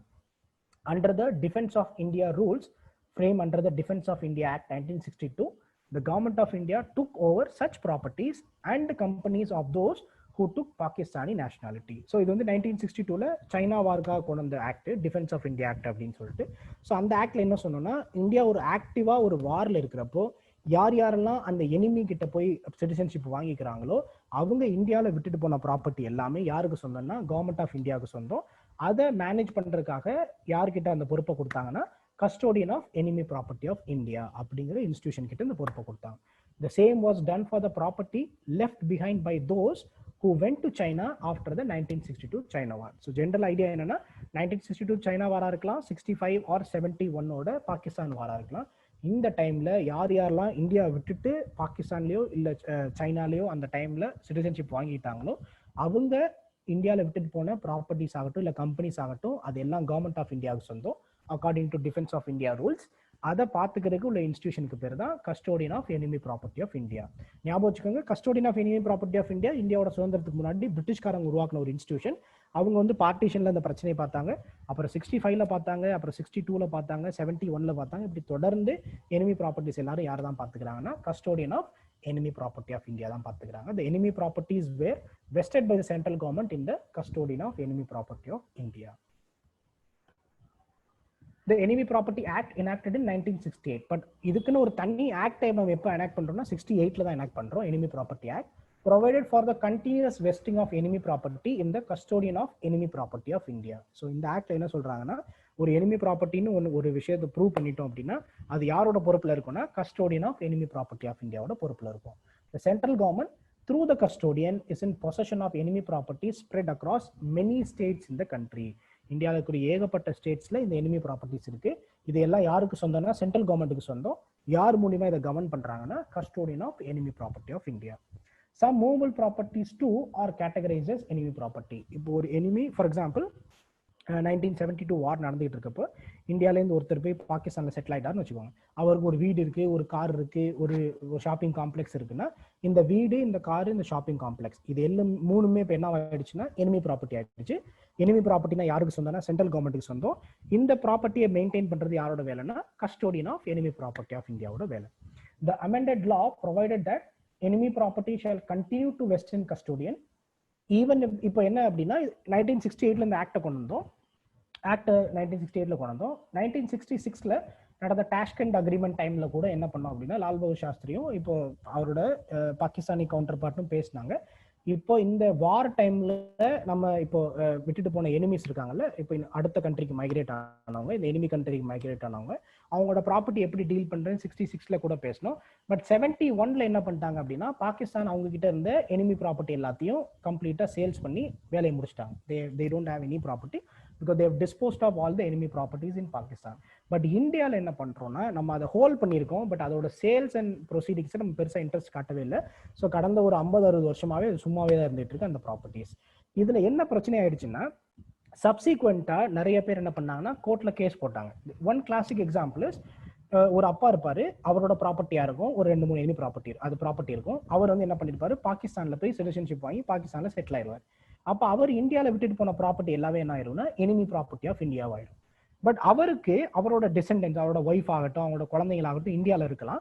அப்ப இவங்கெல்லாம் என்ன பண்ணாங்கன்னா கோர்ட்ல போய் case போட்டாங்க. என்ன கேஸ் போட்டாங்கன்னா, I am a legal citizen of India, இது வந்து இன்ஹெரிட்டன்ஸ் ஆக்ட் படி எனக்கு வர வேண்டிய ப்ராப்பர்ட்டி, அப்ப இது வந்து எனிமி ப்ராப்பர்ட்டின்னு சொல்றது தப்பு, இந்த ப்ராப்பர்ட்டி எனக்கு தான் வரணும் அப்படின்னு என்ன பண்ணாங்க அப்படின்னா நிறைய பேர் கோர்ட்ல கேஸ் போட்டாங்க. So this is one set. Second set என்ன அப்படின்னா இங்கிருந்து இப்போ ஒரு எனிமியா பாகிஸ்தானுக்கோ இல்ல சைனாக்கோ ஒருத்தர் போய் செட்டில் ஆயிருப்பாரு. அவர் என்ன போயிருப்பார், இறந்து போயிருவார் சப்சிக்வெண்டா. இப்போ ஒருத்தர் 72 பாகிஸ்தான் வார்ல பாகிஸ்தானுக்கு போயிட்டு 82ல இறந்து போயிட்டாருன்னு வச்சுக்கோங்க. அப்போ இந்த அவரோட இன்டைரக்ட் டிசிடென்ட்ஸ்லாம் இருப்பாங்கல்ல, அவங்களாம் என்ன போய் கேஸ் போடுறாங்க அப்படின்னா, ஒரு எனிமி இறந்துட்டாருன்னா இனிமே அவர் எனிமியே கிடையாது. If somebody has died he is no more an enemy. அப்போ அவர் அந்த ஒரிஜினல் ப்ராப்பர்ட்டி ஓனர் எனிமி கிடையாதுன்னா இந்த ப்ராப்பர்ட்டி என்ன கிடையாதுன்னா எனிமி கிடையாது. அப்போ அவரோட சித்தப்பா பசங்க நாங்க இருக்கோம், பெரியப்பா பசங்க இருக்கோம், அக்கா பசங்க இருக்கோம், அத்தை பசங்க இருக்கோம். அப்ப நாங்க வந்து என்ன பண்றோம் அப்படின்னா நாங்களும் இந்த ப்ராப்பர்ட்டிக்கு இன்ஹெரிட்டர் தான். அப்ப இதுக்கு எங்களுக்கு சாட்சியமா தரணும் அப்படின்னு இந்தியால ஏகப்பட்ட எனிமி ப்ராப்பர்ட்டிஸ்க்கு மேல இந்த மாதிரி பல வகையான கேசஸ் இருக்கு. பட் கவர்மெண்ட் இந்த ப்ராப்பர்ட்டிஸ் எல்லாம் என்ன பண்ணலன்னா ப்ராப்பரா டிஸ்போஸ் பண்ணாதனால இந்த எனிமி ப்ராப்பர்ட்டிஸ்க்கு எதிராக நிறைய கோர்ட் என்ன பண்ணாங்கன்னா ஜட்மெண்ட் கொடுக்க ஆரம்பிச்சாங்க. என்னன்னா இது வந்து ரைட்ஃபுல் டிசிடென்ட்ஸ்க்கே போய் சேரணும் அப்படின்னு ஏகப்பட்ட ஜட்மெண்ட்ஸ் கொடுக்க ஆரம்பிச்சாங்க. ஸோ அது ரொம்ப அலார்மிங்கா போனதுக்கு அப்புறம் கவர்மெண்ட் என்ன பண்ணோம்னா ஆரம்பத்தில் ஆர்டினன்ஸ் பாஸ் பண்ணோம், அதுக்கப்புறம் அமெண்ட்மெண்ட்ஸே கொண்டு வந்தோம். இது இல்லைன்னா எனிமி ப்ராப்பர்ட்டி ஆக்டுக்கு. The amended law provided that enemy property shall continue to vest in the custodian even if the enemy or the enemy subject or the enemy firm ceases to be an enemy due to death, extinction, winding up of business or change of nationality, or that the legal heir or successor is a citizen of India or a citizen of a country which is not an enemy. So in the amended law என்ன சொன்னோம்னா in case அவர் ஒரிஜினலா இருந்த enemy அவர் இறந்துட்டாலோ இல்ல அந்த பிசினஸை wind up பண்ணாலோ இல்ல அவர் பாகிஸ்தான்ல இருந்து மறுபடியும் யூஎஸ்கோ யூகேக்கோ போய் சிட்டிசன் வாங்கிட்டாலோ இப்படி என்ன நடந்தாலும் சரி, இல்ல அந்த எனிமிக்கு இந்தியால legal successors or legal heirs இருந்தா கூட என்னன்னா இந்த ப்ராப்பர்ட்டி எல்லாமே யாருக்கிட்ட தான் இருக்கணும்னா custodian of enemy property of India கிட்ட தான் இருக்கணும் அப்படின்னு சொல்லிட்டாங்க. So this is the amended law that we put in. So இது இப்போ என்னன்னா இப்போ இந்த recent times the government is showing real interest in ensuring that இந்த எனிமி ப்ராப்பர்ட்டிஸை டிஸ்போஸ் பண்ணி இது மூலியமா கவர்மெண்ட்டுக்கு ப்ரொசீட்ஸை சம்பாதிக்கலாம் அப்படின்னு ட்ரை பண்றோம். So the group of ministers headed by the Union Home Minister Amit Shah will monitor disposal of over 9,400 enemy properties which the government estimate is worth rupees 1 lakh crore. So government என்ன நினைக்கிறாங்கன்னா இப்படியே இதை வச்சுட்டே இருந்தோம்னா ஏகப்பட்ட கோர்ட்ல case போட்டு என்ன ஆகும்னா ஏகப்பட்ட எனிமி ப்ராப்பர்ட்டிலாம் எனிமி ப்ராப்பர்ட்டியாவே இல்லாம போயிடும்னு பயந்து இப்போ என்ன பண்றோம்னா இந்த டோட்டலா 9,400 எனிமி ப்ராப்பர்ட்டிஸ்க்கு மேல இருக்கு இந்தியால, அதோட கம்பைன்டு ஒர்த் வந்து 1 லட்சம் கோடி ரூபாய். ஸோ இதை நம்ம ப்ராப்பரா டிஸ்போஸ் பண்ணி கவர்மெண்ட்டுக்கு ரெவன்யூ சேர்க்கலாம் அப்படின்னு முயற்சி பண்ணிட்டு இருக்கோம். அதுக்காக group of ministers headed by union home minister வந்து ஒரு மானிட்டரிங் மெக்கானிசம் உருவாக்கியிருக்காங்க. 2 committees headed by the senior officials will be set up for disposal of immovable enemy properties vested in the custodian of enemy property of India under the Enemy Property Act. So அது இப்போ வந்து ஒரு group of ministers உருவாக்கியிருக்கோம். அது இல்லாமல் 2 committee உருவாக்கியிருக்கோம், secretary level committee. இந்த கமிட்டியோட வேலை என்ன அப்படின்னா ஐடென்டிஃபை பண்ணி ஃபாஸ்டரா இந்த எனிமி ப்ராப்பர்ட்டிஸை என்ன பண்ணணும் டிஸ்போஸ் பண்ணணும் அப்படிங்கிறதுக்காக. A total of 9,280 enemy properties have been left behind by Pakistani nationals and 126 by Chinese nationals. அதனால தான் நம்ம ஓவர் 9,400 சொல்றோம். 9280 வந்து பாகிஸ்தானி நேஷனல்ஸ் விட்டுட்டு போயிருக்காங்க, 126 வந்து சைனீஸ் நேஷனல்ஸ் விட்டுட்டு போயிருக்காங்க. ஸோ இந்த எல்லா ப்ராப்பர்ட்டியும் custodian of enemy property of India தான் இப்போ பார்த்துக்கிறாங்க. நம்ம இதை ப்ராப்பராக டிஸ்போஸ் பண்ணல. Now the idea is to dispose of this enemy property. இதை ப்ராப்பராக டிஸ்போஸ் பண்றது மூலியமா கவர்மெண்ட்டுக்கு எவ்வளோ வரைக்கும் கிடைக்கலாம் அப்படின்னு சொல்லி பார்த்தோம் அப்படின்னா it will B ensuring that they will get up to 1 lakh crore rupees கவர்மெண்ட்டுக்கு கிடைக்க போகுது இதை ப்ராப்பராக டிஸ்போஸ் பண்ணணும். So that is why we are showing more and more interest in enemy property nowadays. So this is the idea behind enemy property. Now we'll be able to take questions.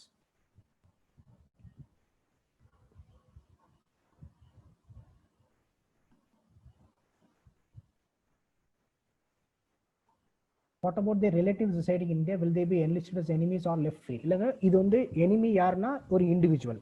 அவர் பாகிஸ்தானுக்கு போயிட்டாருன்னா அவர் தான் enemy, தவிர அவரோட பையனோ அக்கா பையனோ அண்ணன் பையனோ அவரோட அம்மாவோ அப்பாவோ யாருமே எனிமி கிடையாது, unless they change their nationality during this crisis times. So அதனால எனிமி அப்படிங்கிறவங்க அந்த இண்டிவிஜுவல் பர்சனையோ இல்லை ஒரு அவர் ஓன் பண்ற ஒரு கம்பெனியவே குறிக்கும். It is not for every other person.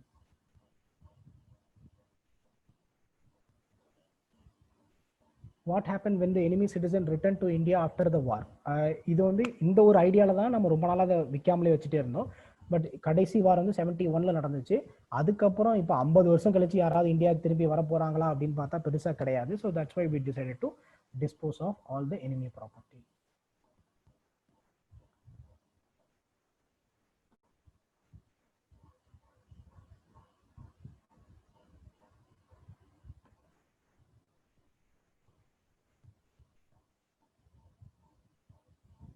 S seats are enemy property both are same. எனக்கு எக்ஸாக்டாக தெரியலங்க, அது check. S seats and enemy property ரெண்டும் சேமா அப்படின்னு. why would anyone want to leave India to go to Pakistan or China? அது வந்து அவங்களோட பர்சனல் டிசிஷனுங்க. இப்போ இந்தியாவும் சைனாவும் போர் புரியும், நான் சைனா நல்லது அப்படின்னு நினைச்சேன்னா நான் சைனாவுக்கு போயிடலாம். So people are free to move anywhere they want. So அப்படி சில பேர் பாகிஸ்தானுக்கும் சைனாவுக்கும் போயிருக்காங்க. அவங்க விட்டுட்டு போன சொத்தை தான் நம்ம எனிமி ப்ராப்பர்ட்டி. டிஸ்போசல் அப்படின்னா ஜென்ரலாக என்ன அப்படின்னா விற்கிறதுன்னு அர்த்தம். டிஸ்போசல் அப்படின்னு நீங்கள் நம்ம என்ன மீன் பண்ணுறோம் அப்படின்னா இதை வந்து நம்ம ஆக்ஷன்லேயோ இல்லை ஏதோ ஒரு வகையில் என்ன பண்ணுறோம், இதை வந்து வித்துற போகிறோம். இதை வித்தது மூலியமா we will get the money that will go to the government's kitty. For the disposal of assets, will the preference go to descendants? No, அப்படி எந்த preference கிடையாது. It will be disposed of just like any other property.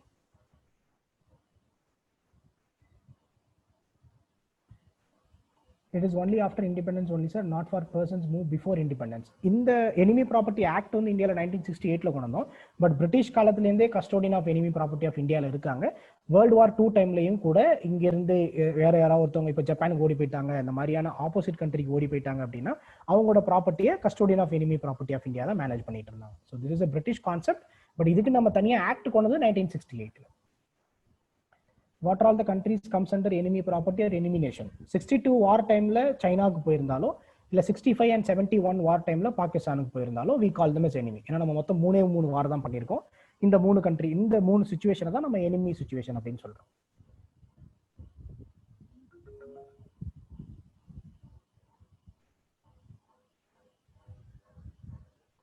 Okay, I think now we will go to the next topic. Questions have stopped.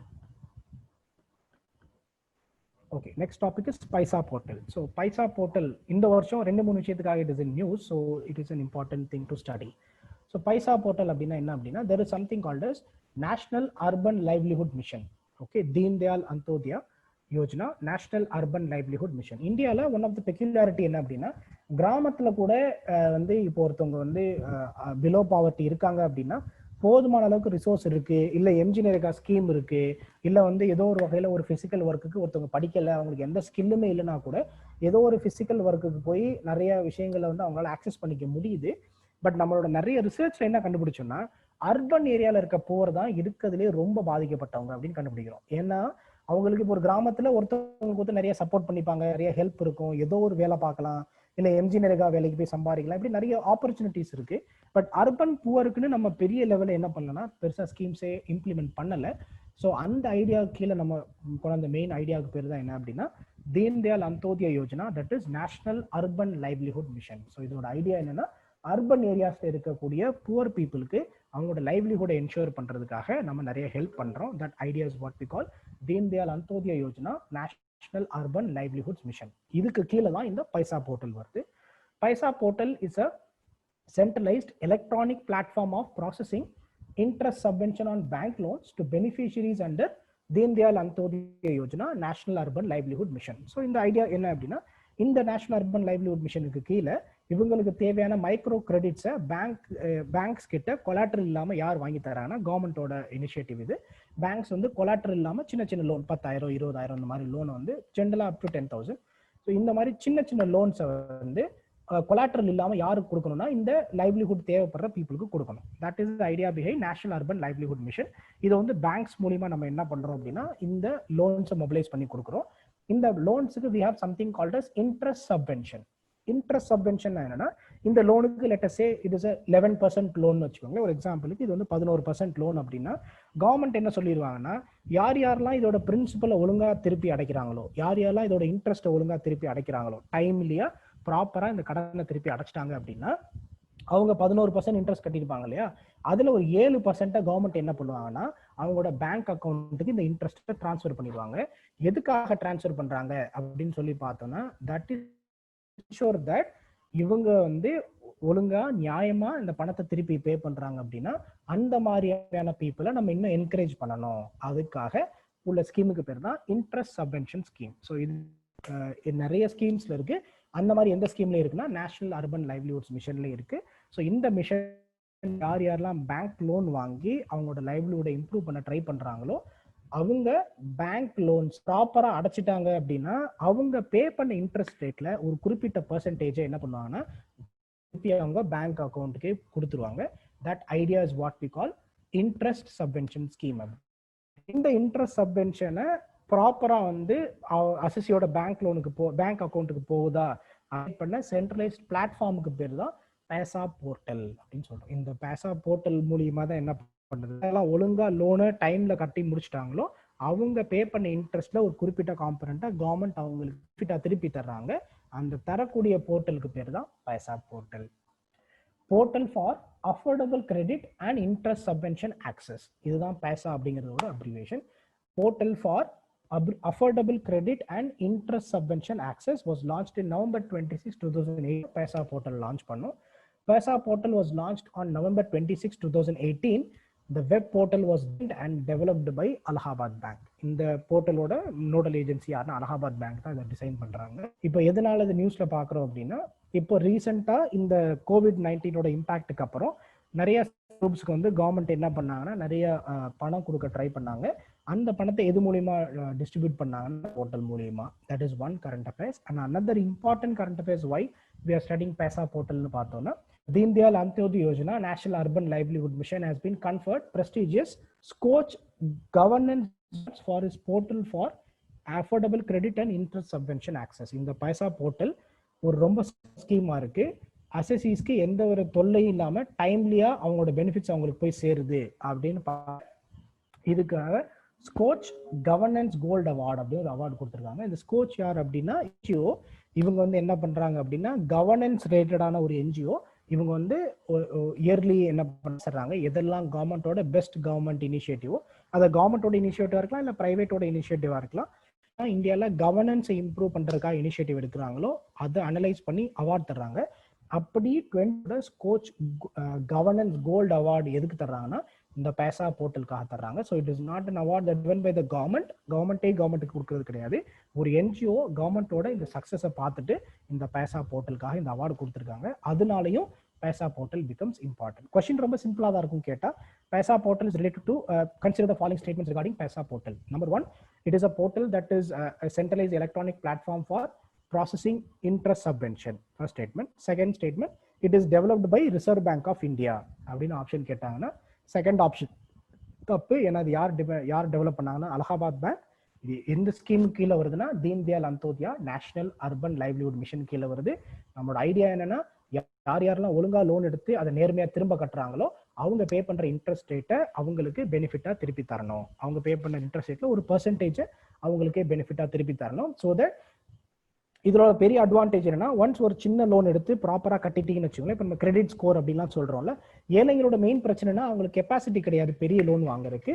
இப்படி ஒரு சின்ன loan வாங்கி அதை நீங்க டைமுக்கு இந்த பெனிஃபிட் கிடைக்கும்னு கட்டிட்டீங்க அப்படின்னா then you will become eligible for even more bigger loans. இப்போ ஒரு சின்ன பெட்டி கடையை ஒருத்தவங்க வாங்குறதுக்கு இந்த லோனை வாங்கி அதை ப்ராப்பரா கட்டிட்டாங்க அப்படின்னா அவங்க நாளைக்கு மறுபடியும் ஒரு மளிகை கடையோ இல்லை சூப்பர் மார்க்கெட்டோ வைக்கிறாங்க கூட they will be able to get much bigger loans. So this ஐடியாக்காக பேசா portal has acted as a forum where அவங்களோட இன்ட்ரெஸ்ட் சப்வென்ஷன் எல்லாம் அவங்களோட அசஸியோட பேங்க் அக்கௌண்ட்டுக்கு டைரக்டா வரக்கூடிய ஒரு வண்டர்ஃபுல்லான ஒரு போர்ட்டல். இந்த போர்ட்டலை பாராட்டி ஸ்கோச் அப்படிங்கிற என்ஜிஓ வந்து ஸ்கோச் கவர்னன்ஸ் கோல்டு அவார்ட்ஸ் இந்த வருஷம் கொடுத்துருக்காங்க. That is why பேசா portal becomes very very important in current affairs. If you want to ask questions, we'll take the questions.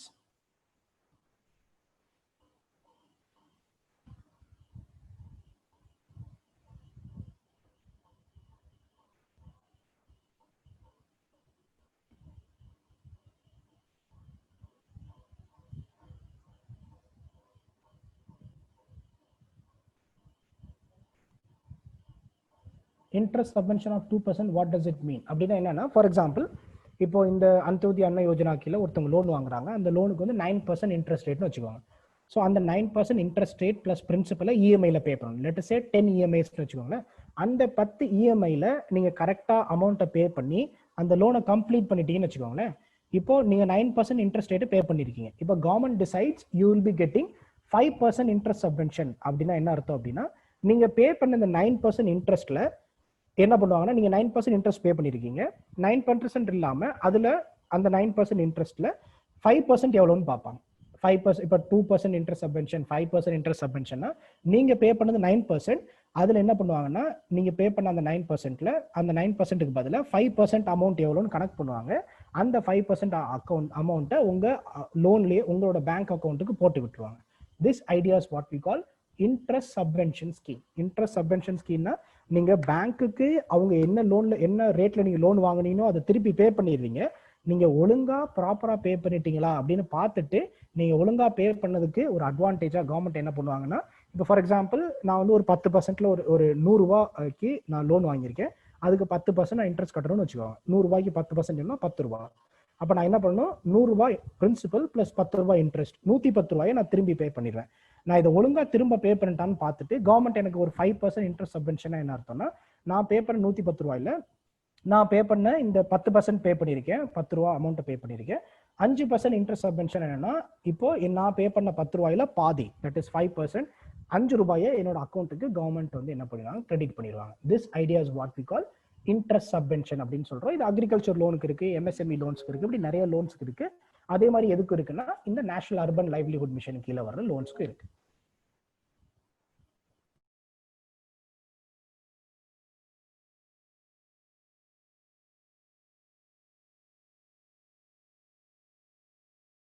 திருப்பி அடைக்கிற சக்தி இருக்கு. அப்போ உங்களுக்கு வந்து ஒரு ப்ராப்பரான எம்ப்ளாய்மெண்ட் இருக்கணும், வருமானம் இருக்கணும், இதெல்லாம் இருக்கணும். அப்படி இதெல்லாம் இல்லாட்டி கூட உங்களுக்கு ஏதாவது ப்ராப்பர்ட்டி பற்றி ஏதாவது இருக்கணும். பட் அப்படிலாம் எதுவும் இல்லை அப்படின்னு சொன்னா கூட you will still be able to get it.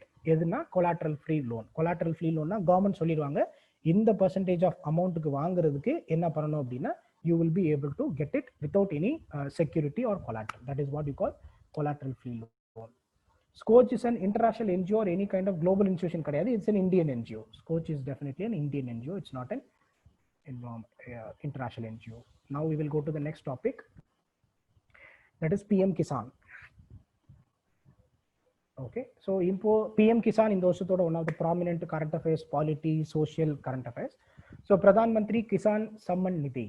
So the translation is Prime Minister's Farmers Tribute Fund is an initiative by Government of India in which all the farmers will get up to 6,000 rupees per year as a minimum income support. So minimum income support அப்படிங்கிறது என்னன்னா, இப்போ நிறைய கண்ட்ரீஸ்ல என்ன பண்றாங்க அப்படின்னா, income வந்து ஒரு மினிமமா ஒரு செக்டர் ஆஃப் த பீப்புளுக்கு என்ஷோர் பண்ணணும் அப்படின்னு ட்ரை பண்றாங்க. அப்படி நம்ம கிரியேட் பண்ண ஒரு ஸ்கீமுக்கு பேர் தான் எம்ஜி நரேகா ஸ்கீம். ஸோ ஒரு 100 நாள் வரைக்கும் ஒரு கிராமத்தில் இருக்க ஒருத்தருக்கு வந்து ஒரு கேரண்டீடான எம்ப்ளாய்மெண்ட் கிடைக்கணும் அப்படின்னு பண்றோம்ல, அந்த மாதிரி இப்போ இந்தியாவில் அக்ரிகல்ச்சர் அப்படிங்கிறது ரொம்ப கஷ்டமான ஒரு விஷயம். அதுவும் small farmers are very well affected by this issue called as vagaries of மான்சூன்ங்கிற ஒரு பெரிய பிரச்சனை இருக்கு. பிளஸ் அக்ரிகல்ச்சர் வந்து இந்தியாவில் ரொம்ப ரெனுமரேட்டிவா கிடையாது. அப்போ இந்த ஃபார்மர்ஸுக்கு அவங்க ஏர்ன் பண்ற அமௌண்ட் இல்லாம கவர்மெண்ட் சார்பா ஒரு மினிமம் இன்கம் சப்போர்ட் கொடுக்கணும் அப்படிங்கிற ஐடியாவுக்கு பேர் தான் பிஎம் கிசான். ஸோ இது வந்து up to 6,000 rupees per year கொடுக்க போறாங்க. The initiative was announced by erstwhile finance minister Piyush Goyal 2019 interim budget announce பண்ணாரு. The scheme will cost 78,000 crore per annum and will come into effect from December 2018. So idea என்ன சொன்னாங்கன்னா, ஜனவரி 2018 December 2018 இருந்து இந்த scheme effective வரப்போகுது. ஒரு வருஷத்துக்கு 75,000 கோடி வரைக்கும் கவர்மெண்ட் இதுக்கு ஸ்பெண்ட் பண்ண போறாங்க. 6,000 per year will be paid to each eligible farmer in 3 installments and will be deposited directly to their bank account. So 3 installmentல பே பண்ண போறோம். அண்டர் ஜன்தன் யோஜனாவுக்கு கீழே டைரக்டா இந்த பெனிஃபிஷியரோட பேங்க் அக்கௌண்ட்டுக்கு இந்த அமௌண்ட்டை டிரான்ஸ்ஃபர் பண்ண போறோம். PM Kisan scheme aims to implement the financial needs of small and marginal farmers in procuring various inputs to ensure proper crop health and appropriate yields commensurate with the anticipated farm income at the end of the crop cycle. So நம்மளோட idea என்ன அப்படின்னா, graph சைக்கிளோட ஸ்டார்டிங்ல ஒரு பயிர் பண்ணணும்னா ஏகப்பட்ட வேலைகள் பண்ண வேண்டியிருக்கு, நிறைய இன்புட் வாங்க வேண்டியிருக்கு. அந்த இன்புட்ஸை ஒழுங்கா வாங்காதனால இந்தியாவில் ஏகப்பட்ட கிராப் ஈல்ட் அஃபெக்ட் ஆகுது. அதனால இண்டிவிஜுவல் ஃபார்மரோட ரெவன்யூ வந்து அஃபெக்ட் ஆகுது. So in order to ensure that அது நடக்காமல் இருக்கணும் அப்படிங்கிறதுக்காக நம்ம என்ன பண்ணுறோம், ஸ்மால் அண்ட் மார்ஜினல் ஃபார்மர்ஸ்க்கு இந்த 2,000 அப்படின்னு 3 இன்ஸ்டால்மெண்ட்ல இந்த பணத்தை கொடுக்க போகிறோம். அவங்க இதை எதுக்கு யூஸ் பண்ணிப்பாங்க அப்படின்னா, இன்புட்ஸ் வாங்குறதுக்கு யூஸ் பண்ணிப்பாங்க நம்ம ப்ரெடிக்ட் பண்ணுறோம். ஸோ இன்புட்ஸை ப்ராப்பராக போட்டு ப்ராப்பராக இந்த விளைச்சலை பண்ணாங்க அப்படின்னா at the end of the crop season they will end up with enough farm income. So that is the idea behind PM Kisan. This will protect them from falling in the clutches of money lenders for meeting such expenses and ensure that they continues in the farming activity. So இந்த 6,000 ரூபாய் கொடுக்கறனால இவங்க வந்து மணி லெண்டர்ஸோட கிளச்சஸ்ல மாட்டாம அவங்களோட செலவை அவங்களே பார்த்துப்பாங்க அப்படின்னு பார்க்குறோம். அண்ட் அது இல்லாமல் விவசாயத்தை விட்டுட்டு வேற பக்கம் வராமல் விவசாயத்தை கண்டினியூ பண்ணுவாங்க அப்படிங்கிற ஐடியாவில் பண்ணியிருக்கோம். This idea is what we call Pradhan Mantri Kisan Samman Nidhi, PM Kisan. 6,000 per annum, 3 installments கொடுக்க போறோம். It will benefit 12 crore small and marginal farmers having a cultivable land up to 2 hectares. So இதுக்கு limit என்ன அப்படின்னா 2 ஹெக்டேருக்கு உள்ள land இருக்கிறவங்களுக்கு தான். ஏன்னா because it is only for small and marginal ஃபார்மர்ஸ்க்கு மட்டும்தான். ஸோ 2 ஹெக்டேருங்கிறது சற்றேறக்குறைய 5 ஏக்கர்னு வச்சுக்கோங்களேன். 5 ஏக்கருக்கு கீழே லேண்ட் ஹோல்டிங் இருக்கு அப்படின்னா they will be eligible for it. இது வந்து பொட்டன்ஷியல் எலிஜிபிள் பெனிஃபிஷரிஸ் யாருன்னா 12 crore அப்படின்னு நம்ம நினைச்சோம். ஸோ இது ஆல்ரெடி 11 crore மேல இதோட என்ரோல்மெண்ட் வந்துருச்சு. So which is a very very positive thing.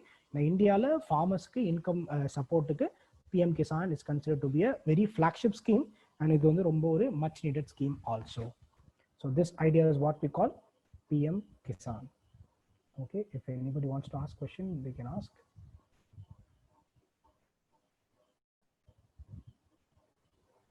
PM Kisan subsidy comes under which box subsidy? Amber box or blue box? Generally PM Kisan மாதிரி direct benefit transfers வந்து WTO ஓட அவங்களோட subsidy regime ஒரு பெரிய பிரச்சனை கிடையாது. Generally it is not considered to be a problem because you are not doing it against a particular product. இப்போ MSP அப்படிங்கிறது price distortion policy அப்படின்னு சொல்லுவாங்க. நீங்க MSP கொடுக்கறதுனால ஒரு பொருளோட விலை வந்து அதிகமாகலாம் இல்ல கம்மியாகலாம், இல்ல நீங்க இந்த பிரைஸ் கொடுக்கறதுனால என்ன ஆகலாம் அப்படின்னு சொன்னா ஒரு இம்போர்ட்டட் ப்ராடக்ட்டுக்கும் ஒரு லோக்கல் ப்ராடக்ட்டுக்கும் பிரச்சனை வரலாம் அப்படின்னு நம்ம நினைக்கிறோம். பட் பிஎம் கிசானை பொறுத்த வரைக்கும் it is a direct benefit scheme. So that is very well in consonants with the WTO subsidy norms.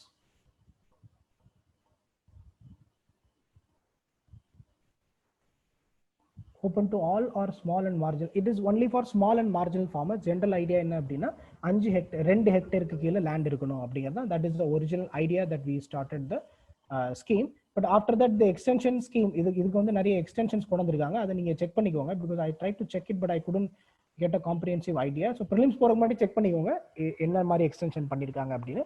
But the original scheme is intended for small and marginal farmers.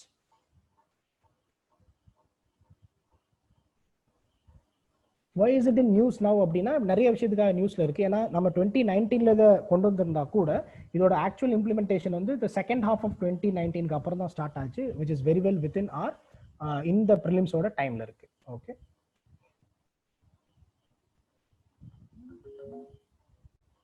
it is extended to all but the conditions of extension exactா எனக்கு ஞாபகம் இல்லை. so that's why I'm not able to commit anything.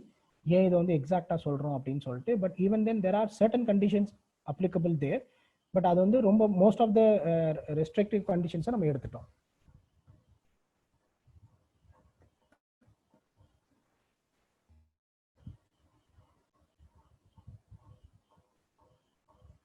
KYC norms, I don't know why somebody is asking for KYC. இது வந்து டைரக்டா benefit transfer scheme. அப்போ ஒருத்தவங்களோட bank அக்கௌண்ட்டுக்கு டைரக்டா போயிடும். அந்த பேங்க் அக்கௌண்ட்டுக்கு டெஃபினட்டா KYC பண்ண வேண்டியது அவசியம். So somebody is asking about KYC. Sir, you think it is enough for farmer for their agriculture? Definitely எவ்வளவு பணம் கொடுத்தாலும் இது enough கிடையாதுங்க. But it's a first step in it is in the right direction. ஒரு right டைரக்ஷன்ல நம்ம ஒரு first step ஆரம்பிச்சிருக்கோம். டைரக்ட் பெனிஃபிட் வந்து யாரு கொடுக்குறதுனா ஃபார்மர் கொடுக்குறது அப்படின்னு. அந்த வகையில it is a very good initiative. Okay, we will go to the next topic, that is Prime Minister Swanidhi. Okay, PM Swanidhi. PM Street Vendors Atmanirbhar Nidhi, that is called as PM Swanidhi, was launched by Ministry of Housing and Urban Affairs on 1st June 2020 to provide affordable working capital loan to the street vendors to resume their livelihood that have been affected adversely due to COVID-19 lockdown. So street vendors na yaar appadina அவங்களுக்குன்னு ப்ராப்பராக established stores கிடையாது. இப்போ ரோட்டோரத்தில் நடைபாதை வியாபாரிகள்னு சொல்கிறாங்க. That is what you call street vendors. இந்த street வெண்டார்ஸை பொறுத்த வரைக்கும் ஒரு 5,000 ரூபா 10,000 ரூபா முதலீடு போட்டு ஒரு பானிபூரி கடையோ இல்லை ஒரு பழக்கடையோ ஒரு காய்கறி கடையோ ஏதோ ஒரு கடை வச்சிருப்பாங்க. Because of the lockdown and because of the COVID இம்பாக்ட்னால என்ன ஆயிடுச்சுன்னா அவங்க கிட்ட இருந்த ஒர்க்கிங் கேபிட்டலை டெஃபினட்டா செலவு பண்ணிடும். வாட் இஸ் ஒர்க்கிங் கேபிட்டல்னா அவங்க கையில் இருந்த பணம் இருக்குல்ல, ஒரு 5,000 ரூபாய்க்கு பொருள் வாங்குவாங்க, அது 6,000 ரூபாய்க்கு விற்பாங்க, 1,000 ரூபாய் லாபத்தை ஃபேமிலிக்கு யூஸ் பண்ணுவாங்க, திருப்பி 5,000 ரூபாய்க்கு பொருள் வாங்குவாங்க. இந்த 5,000க்கு பேர் தான் we called as working capital. So இந்த ஸ்ட்ரீட் வெண்டர்ஸை பொறுத்த வரைக்கும் பிகாஸ் ஆஃப் COVID-19 லாக்டவுன் பயங்கரமா அஃபெக்ட் ஆயிட்டாங்க. திரும்பவும் பிஸ்னஸை ஸ்டார்ட் பண்ணணும்னா அவங்களுக்கு பேசிக்கான ஒர்க்கிங் கேபிட்டல் தேவைப்படுது. இந்த ஒர்க்கிங் கேபிட்டலை அவங்களுக்கு அஃபோர்டபுள் லோனா கொடுக்குற ஐடியாவுக்கு பேர் தான் we call it as PM Swanidhi, that is Prime Minister street vendors Atmanirbhar நிதி அப்படின்னு. The scheme of the duration is still March 2022. So March 2022 வரைக்கும் almost 2 வருஷம் அந்த ஸ்கீமை பிளான் பண்ணியிருக்கோம். The scheme targets to benefit over 50 lakh street vendors. So 50 லட்சத்துக்கு மேற்பட்ட street வெண்டர்ஸ்க்கு இந்த ஸ்கீமுக்கு மீதுமா we are going to help it. And இதை யார் இம்ப்ளிமெண்ட் பண்றாங்கன்னா SIDBI, that is Small Industries Development Bank of India. இவங்க தான் இது இம்ப்ளிமெண்டிங் ஏஜென்சி. பட் இந்த பிஎம் ஸ்வாநிதி லோனை வந்து நீங்கள் கார்பரேட் பேங்க்லையோ இல்லை கோஆபரேட்டிவ் பேங்க்லையோ இல்லை பப்ளிக் செக்டர் பேங்க்லையோ ப்ரைவேட் செக்டர் பேங்க்லையோ ஷெட்யூல் கமர்ஷியல் பேங்க்லையோ எந்த பேங்க்ல வேணாலும் வாங்கிக்கலாம். பட் இதோட இம்ப்ளிமெண்டிங் ஏஜென்சி யாருன்னா small industries development bank of India, that is SIDBI. எதுக்காகனா ஒர்க்கிங் கேபிட்டல் ஃபார் ஸ்ட்ரீட் வெண்டர்ஸை உருவாக்கணும் அப்படிங்கிறதுக்காக after the COVID-19 impact. Vendor according to the scheme, இந்த ஸ்கீமை பொறுத்த வரைக்கும் யார் வெண்டர் அப்படின்னா vendor according to the scheme guideline is any person engaged in vending of articles, goods, wares, food items or merchandise of daily use or offering services to the public street. இப்போ என்னன்னா ஒரு பப்ளிக்கு வந்து ஒரு ஸ்ட்ரீட்ல இருந்து அவங்க வந்து ஸ்ட்ரீட்டோ இல்லை ஃபுட் பாத்தோ இல்லை பேமெண்ட்ல இருந்து அவங்க பொருளை விற்கலாம், இல்லை ஒரு சர்வீஸ் ப்ரொவைட் பண்ணலாம். இப்போ ஷூ பாலிஷ் போடுறது இட்ஸ் சர்வீஸ். ஸோ அந்த மாதிரி ஒரு சர்வீஸாக இருக்கலாம், இல்லை ஒரு ஆர்டிகல்ஸ் ஆர் ஃபுட் ஐட்டம்ஸை சேல் பண்ணுறவங்களா இருக்கலாம். From a temporary built up structure or by moving from place to place. ஒரு சின்னதாக ஒரு தள்ளு வண்டி கடையை போட்டுட்டோ இந்த மாதிரி வந்து பிளேஸ் டு பிளேஸ் மூவ் பண்ணக்கூடிய வண்டியாக இருக்கலாம், இல்லை ரோட் ஓரத்தில் ஸ்டெடியாக இருக்கக்கூடிய ஒரு டெம்பரரி பில்டப்பாக இருக்கலாம். இந்த மாதிரி ஸ்ட்ரக்சரில் இருந்து இவங்க வந்து பப்ளிக்கு இந்த பொருளை வித்திருந்தாலோ இல்லை சர்வீஸ் ஆஃபர் பண்ணியிருந்தாலோ அவங்கள நம்ம இந்த ஸ்கீம் கீழே வெண்டார் அப்படின்னு ஐடென்டிஃபை பண்ணுறோம். ஸ்கீமோட பெனிஃபிட் என்னன்னா vendor can avail the working capital loan of up to 10,000 rupees which is repayable in monthly installments in the tenure of 1 year. So 10,000 ரூபாய் வரைக்கும் லோன் கொடுப்பாங்க, ஒர்க்கிங் கேபிட்டல் லோன். இதை மாசம் அடைக்கணும். எவ்வளோக்குள்ள அடைக்கணும்னா ஒரு வருஷத்துக்குள்ள இந்த லோனை திருப்பி அடைக்கணும். On timely or early payment of the loan, an interest subsidy of 7% per annum will be credited to the bank accounts of the beneficiary through direct benefit transfer on quarterly basis. அப்படின்னா என்னன்னா யாரெல்லாம் இந்த monthly இன்ஸ்டால்மெண்ட்ல ஒழுங்கா கட்டி இந்த லோனை settle பண்ணிட்டு இருக்காங்களோ அவங்களுக்கு ஒரு குவார்டர்லி பேசிஸ்ல அவங்க வந்து 11% இன்ட்ரெஸ்ட் கட்டலாம், இல்லை 12% இன்ட்ரெஸ்ட் கட்டலாம். இவங்க 12% ஒரு 1,200 வச்சுக்கோங்களேன், 7% என்ன 700 ரூபாய். அந்த இன்ட்ரெஸ்ட்டை அசசியோட பேங்க் அக்கௌண்ட்டுக்கு யார் கிரெடிட் பண்ணிடுவாங்கன்னா கவர்மெண்ட் இந்த ஸ்கீமுக்கு மூலியமா கிரெடிட் பண்ண போறோம். ஸோ இதோட ஐடியா என்னன்னா ஒன்று பேங்க்ஸ் கொடுத்த லோன் திரும்பி வந்து சேர்ந்துடும். So that is one advantage. Number 2 advantage என்ன அப்படின்னா இந்த யாருமே லோன் கொடுக்காத இந்த மக்களுக்கு இந்த லோனுக்கு கீழே சின்ன சின்ன லோன்ஸ் கிடைக்கும். That is second advantage. Third advantage என்னன்னா யாரெல்லாம் ஒழுங்கா அந்த லோனை திரும்பி பே பண்றாங்களோ அவங்க பே பண்ற இன்ட்ரெஸ்ட்ல they will get a subsidy. So that is the advantage of PM Svanidhi scheme. there will be no penalty on early payment of loan. In case ஒரு வருஷ டேர்ம்ல லோன் எடுத்துட்டு அது 6 மாசத்துல எனக்கு வியாபாரம் நல்லா இருக்கு நான் திரும்பி பே பண்ணிட்டேன்னா அதுக்கு எந்த பெனல்ட்டியும் கிடையாது. I will still get the interest subsidy. நான் வந்து இன்ட்ரெஸ்ட் சப்சிடி வந்து எவ்வளோ எனக்கு கிடைக்கணுமோ அந்த இன்ட்ரெஸ்ட் சப்சிடி டெஃபினட்டாக எனக்கு கிடைச்சிடும். So this idea is what we call PM Svanidhi. எதுக்காகனா இந்த லாக்டவுன் டைம்ல ஸ்ட்ரீட் வெண்டர்ஸுக்கு அஃபோர்டபுளான ரேட்ல ஒர்க்கிங் கேபிட்டல் கிடைக்கணும் அப்படிங்கிறதுக்காக கொண்ட ஸ்கீம். இம்ப்ளிமெண்டிங் ஏஜென்சி யாருன்னு பார்த்தோம்னா SIDBI. நம்ம 50 லட்சம் பேரை டார்கெட் பண்றோம். மார்ச் 2022 வரைக்கும் இந்த ஸ்கீம் வைக்க போறோம். இந்த ஸ்கீம்ல யார் வெண்டார் அப்படின்னு டிஃபைன் பண்ணியிருக்கோம். அதிகபட்சமா ஒர்க்கிங் கேபிட்டல் வந்து 10,000 ரூபாய் வரைக்கும் இதில் வாங்கலாம். மந்த்லி இன்ஸ்டால்மெண்ட்ல பே பண்ணணும்.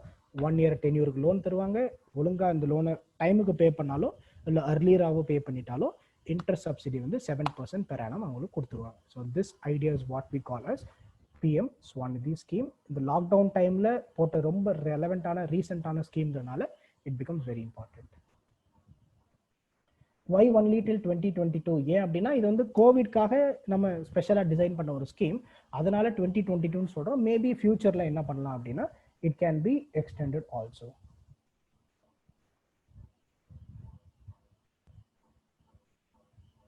இந்த மாதிரி ஸ்கீம் இருக்குன்னு பெனிஃபிஷியரிக்கு தெரியுமா நம்ம தான் தெரியப்படுத்தணும். இப்போ உங்களுக்கு தெரிஞ்சிருச்சு, இப்போ எனக்கு தெரிஞ்சிருச்சு அப்படின்னா நமக்கு தெரிஞ்சவங்களுக்கு நம்ம டெஃபினட்டாக தெரியப்படுத்தணும். இப்போ நியூஸ் பேப்பரில் ரேடியோஸில் இந்த மாதிரி நிறைய கவர்மெண்ட் வந்து அட்வர்டைஸ் பண்ண ட்ரை பண்ணுவாங்க. But at the same time நம்மளும் என்ன பண்ணணும் அப்படின்னா டெஃபினட்டாக we have to tell this to everybody. There is a penalty of NLD early பேமெண்ட்னா கிடையாது. early பேமெண்ட் பண்ணாலும் எந்த பெனல்ட்டியும் கிடையாது. They can very well pay the amount earlier also.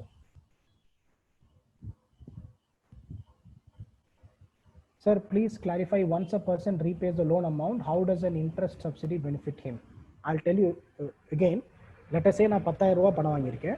12% interest ரேட்ல பணம் வாங்கியிருக்கேன்னு வச்சுக்கோங்க. அப்படின்னா என்ன அர்த்தம்னா 10,000 ரூபாய் நான் பிரின்சிபலை திருப்பி பே பண்ணணும், 12% இன்ட்ரெஸ்ட்டை பே பண்ணணும். ஓகே, 12% இன்ட்ரெஸ்ட் வந்து 10,000 ரூபாய்க்கு எவ்வளோ வரும்னா லெட்டஸ் சே 1,200 ரூபாய் இன்ட்ரெஸ்ட் நான் பே பண்ணணும். So what I will pay is 10,000 rupees principal plus 1,200 rupees interest. இது ரெண்டையும் சேர்த்து நான் என்ன பண்ணணும், 11,200 ரூபாயை திருப்பி பே பண்ணா என்னோட லோன் வந்து அடைஞ்சிரும். This is the loan repayment. இப்போ கவர்மெண்ட் என்ன சொல்றாங்கன்னா 12%க்கு நீங்க லோன் வாங்கி பே பண்ணீங்க, நீங்க ஒழுங்கா வாங்கி ஒழுங்கா பே பண்ணதுனால 7% கவர்மெண்ட் என்ன பண்ணிடுவாங்க, திருப்பி தந்துடுவாங்க. 7% என்னன்னா 10,000 ரூபாய் ஒரிஜினல் லோன்ல 7% எவ்வளோன்னா 700 rupees. ஸோ நான் 1,200 rupees இன்ட்ரெஸ்டா பே பண்ணேன், அதுல 700 ரூபாயை கவர்மெண்ட் என்ன பண்ணிடுவாங்கன்னா என்னோட அக்கௌண்ட்டுக்கு திருப்பி கொடுத்துருவாங்க. எதுக்காகனா நான் நியாயமா இந்த லோனை திருப்பி பே பண்ணதுக்காக. So this idea is what we call PM Swanidhi scheme, and this idea is what we call interest subvention அப்படின்னு சொல்லுவோம். Sir, actually there is a problem in PM Kisan, fake accounts are there. அதெல்லாம் வந்து mains பெர்ஸ்பெக்டிவ்ல discuss பண்ண வேண்டிய விஷயம். Let us not go into it for prelims.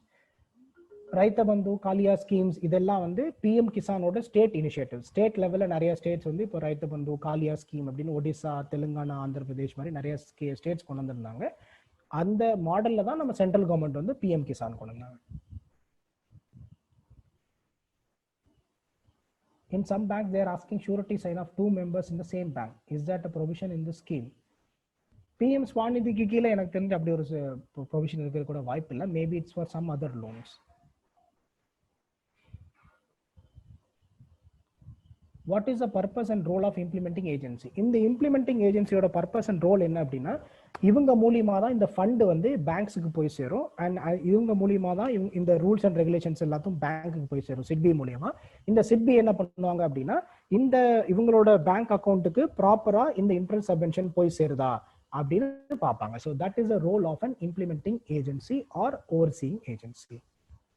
Okay, now we will go to the next topic, that is Garib Kalyan Rozgar Abhiyan. So இப்போ இந்த lockdown டைம்ல அடுத்து one of த முக்கியமாக பாதிக்கப்பட்டவங்க யாருன்னா மைக்ரண்ட் ஒர்க்கர்ஸ். ஸோ இந்த மைக்ரண்ட் ஒர்க்கர்ஸ்க்காக நம்ம கிரியேட் பண்ண ஸ்கீமுக்கு பேர் தான் Garib Kalyan Rozgar Abhiyaan. Prime minister Narendra Modi launch today கிடையாது, it was launch long back, launched a scheme, massive employment cum rural public works campaign named Garib Kalyan Rozgar Abhiyan to empower and provide livelihood opportunities in areas or villages witnessing large number of returnee migrant workers affected by devastating COVID-19. So நம்ம பார்த்தோம் எல்லா நியூஸ்லையும் COVID-19ஆல எவ்வளோ தூரம் migrant workers பாதிக்கப்பட்டு அவங்க ஊருக்கே திரும்பி வந்தாங்க அப்படின்னு. இப்போ என்ன பிரச்சனைனா, அவங்க ஊர்ல எம்ப்ளாய்மெண்ட் ஆப்பர்ச்சுனிட்டி இல்லாம தான் இவங்க மைக்ரண்ட் ஒர்க்கர்ஸாவே மாறினாங்க. இப்போ கோவிட்னால எல்லாரும் அவங்கவுங்க ஊருக்கே திரும்பி போயிட்டாங்க. ஸோ இந்த டைம்ல இந்த மைக்ரண்ட் ஒர்க்கர்ஸுக்கு எப்படி ஹெல்ப் பண்றது அப்படின்னு கவர்மெண்ட் யோசிச்சு கொண்ட ஐடியாவுக்கு பேர் தான் Garib Kalyan Rozgar Abhiyan. So the Abhiyaan is flagged off from the village Telihar block Beldaur district Khagaria of Bihar ஸ்டேட்ல டெலிஹார் அப்படிங்கிற வில்லேஜ்ல இருந்து இந்த ஸ்கீமை வந்து PM ரிமோட்டா ஃபிளாக் ஆஃப் பண்ணாரு kharif Kalyan Rozgar Abhiyan. Ministry of Rural Development is a nodal ministry for this campaign, and the campaign will be implemented in close coordination with the state governments. So இது வந்து Ministry of Rural Development தான் nodal ministry Garib Kalyan Rozgar அபியானுக்கு. And இதுல வந்து நிறைய activity undertake பண்ண போறாங்க. அப்போ ஆக்டிவா யாரு பார்ட்டிசிபேட் பண்ணணும்னா state government should actively participate. So PM Modi to launch Garib Kalyan Rozgar Abhiyan 20th June 2020 launch பண்ணது to empower and provide livelihood opportunities to returnee migrant workers and rural citizens காக focused campaign of 125 days across 116 districts in 6 days to work in mission mode. So initially என்ன பண்ணாங்கன்னா 6 ஸ்டேட்ல 116 டிஸ்ட்ரிக்ட்ல 125 நாள் வந்து ஃபோக்கஸ்டா இந்த விஷயத்தை இம்ப்ளிமெண்ட் பண்றாங்க. எங்கெங்கெல்லாம் அதிகமான மைக்ரண்ட் ஒர்க்கர்ஸ் வந்தாங்களோ, இப்போ என்ன பீகார், யூபி மாதிரியான ஸ்டேட்ஸ்ல 6 ஸ்டேட்டை செலக்ட் பண்ணியிருக்காங்க. அந்த ஸ்டேட்ல 116 டிஸ்ட்ரிக்ட் செலக்ட் பண்ணியிருக்காங்க. அந்த 116 டிஸ்ட்ரிக்ட்ல அடுத்த 125 நாளைக்கு ஃபோக்கஸ்டா நிறைய பப்ளிக் ஒர்க் பண்ண போறோம். அந்த பப்ளிக் ஒர்க் பண்ண போற மூலியமா யாருக்கு எம்ப்ளாய்மெண்ட் கிரியேட் பண்ண போறோம்னா இந்த மைக்ரண்ட் ஒர்க்கர், ரிட்டர்னிங் மைக்ரண்ட் ஒர்க்கர்ஸ்க்கு எம்ப்ளாய்மெண்ட் கிரியேட் பண்ண போறோம். Public works worth rupees 50,000 crore to be carried out under the scheme. இந்த ஸ்கீமுக்கு கீழே 50,000 கோடி ரூபாய்க்கு நம்ம பப்ளிக் ஒர்க் பண்ண ட்ரை பண்றோம். Focused implementation of 25 different types of works. இது வந்து இந்த வேலை தான் அந்த வேலை தான் கிடையாது, 25 டிஃப்ரெண்ட் டைப்ஸ் ஆஃப் ஒர்க்ஸ் பண்றோம். எதுக்காகனா மெயின் ஐடியா வந்து ஒரு பக்கம் provide employment and to create a durable infrastructure. MG நரேகாவோட பேசிக் அதே ஐடியா தான், to provide employment and to create the durable இன்ஃப்ராஸ்ட்ரக்சருக்காக. The Prime Minister announced that an amount of 50,000 crore would be spent on building durable rural infrastructure under Garib Kalyan Rozgar Abhiyan. And these 25 works or projects to be related to meet the needs of the village. அந்தந்த வில்லேஜுக்கு என்னென்ன விஷயங்கள் தேவை அப்படின்னு பார்த்து அந்த விஷயத்தை அந்த local ஏரியாவில் இம்ப்ளிமெண்ட் பண்ண போகிறாங்க. It can be rural housing for the போராக இருக்கலாம், பிளான்டேஷன் ஆக்டிவிட்டியாக இருக்கலாம், provision of drinking water through Jal Jeevan மிஷனுக்கு கீழே ட்ரிங்கிங் வாட்டர் ப்ரொவிஷனாக இருக்கலாம், பஞ்சாயத் பவன்ஸ்னு சொல்லி பஞ்சாயத்துக்காக பில்டிங் கட்டுறதா இருக்கலாம், கம்யூனிட்டி டாய்லெட்ஸாக இருக்கலாம், ரூரல் மண்டிஸ் கட்டுறதா இருக்கலாம், ரூரல் ரோட்ஸாக இருக்கலாம், or any other infrastructure like anganwadi, கேட்டில் ஷெட், இப்படி எந்த மாதிரியான ரிக்வயர்மெண்ட் வந்து அந்த கிராமத்தில் இருக்கோ அந்த கிராமத்தில் இந்த ஒர்க்கை இம்ப்ளிமெண்ட் பண்ண ட்ரை பண்ணுறோம். So the idea is to create more and more employment opportunity for these returnee migrants from the other states to this particular 6 states.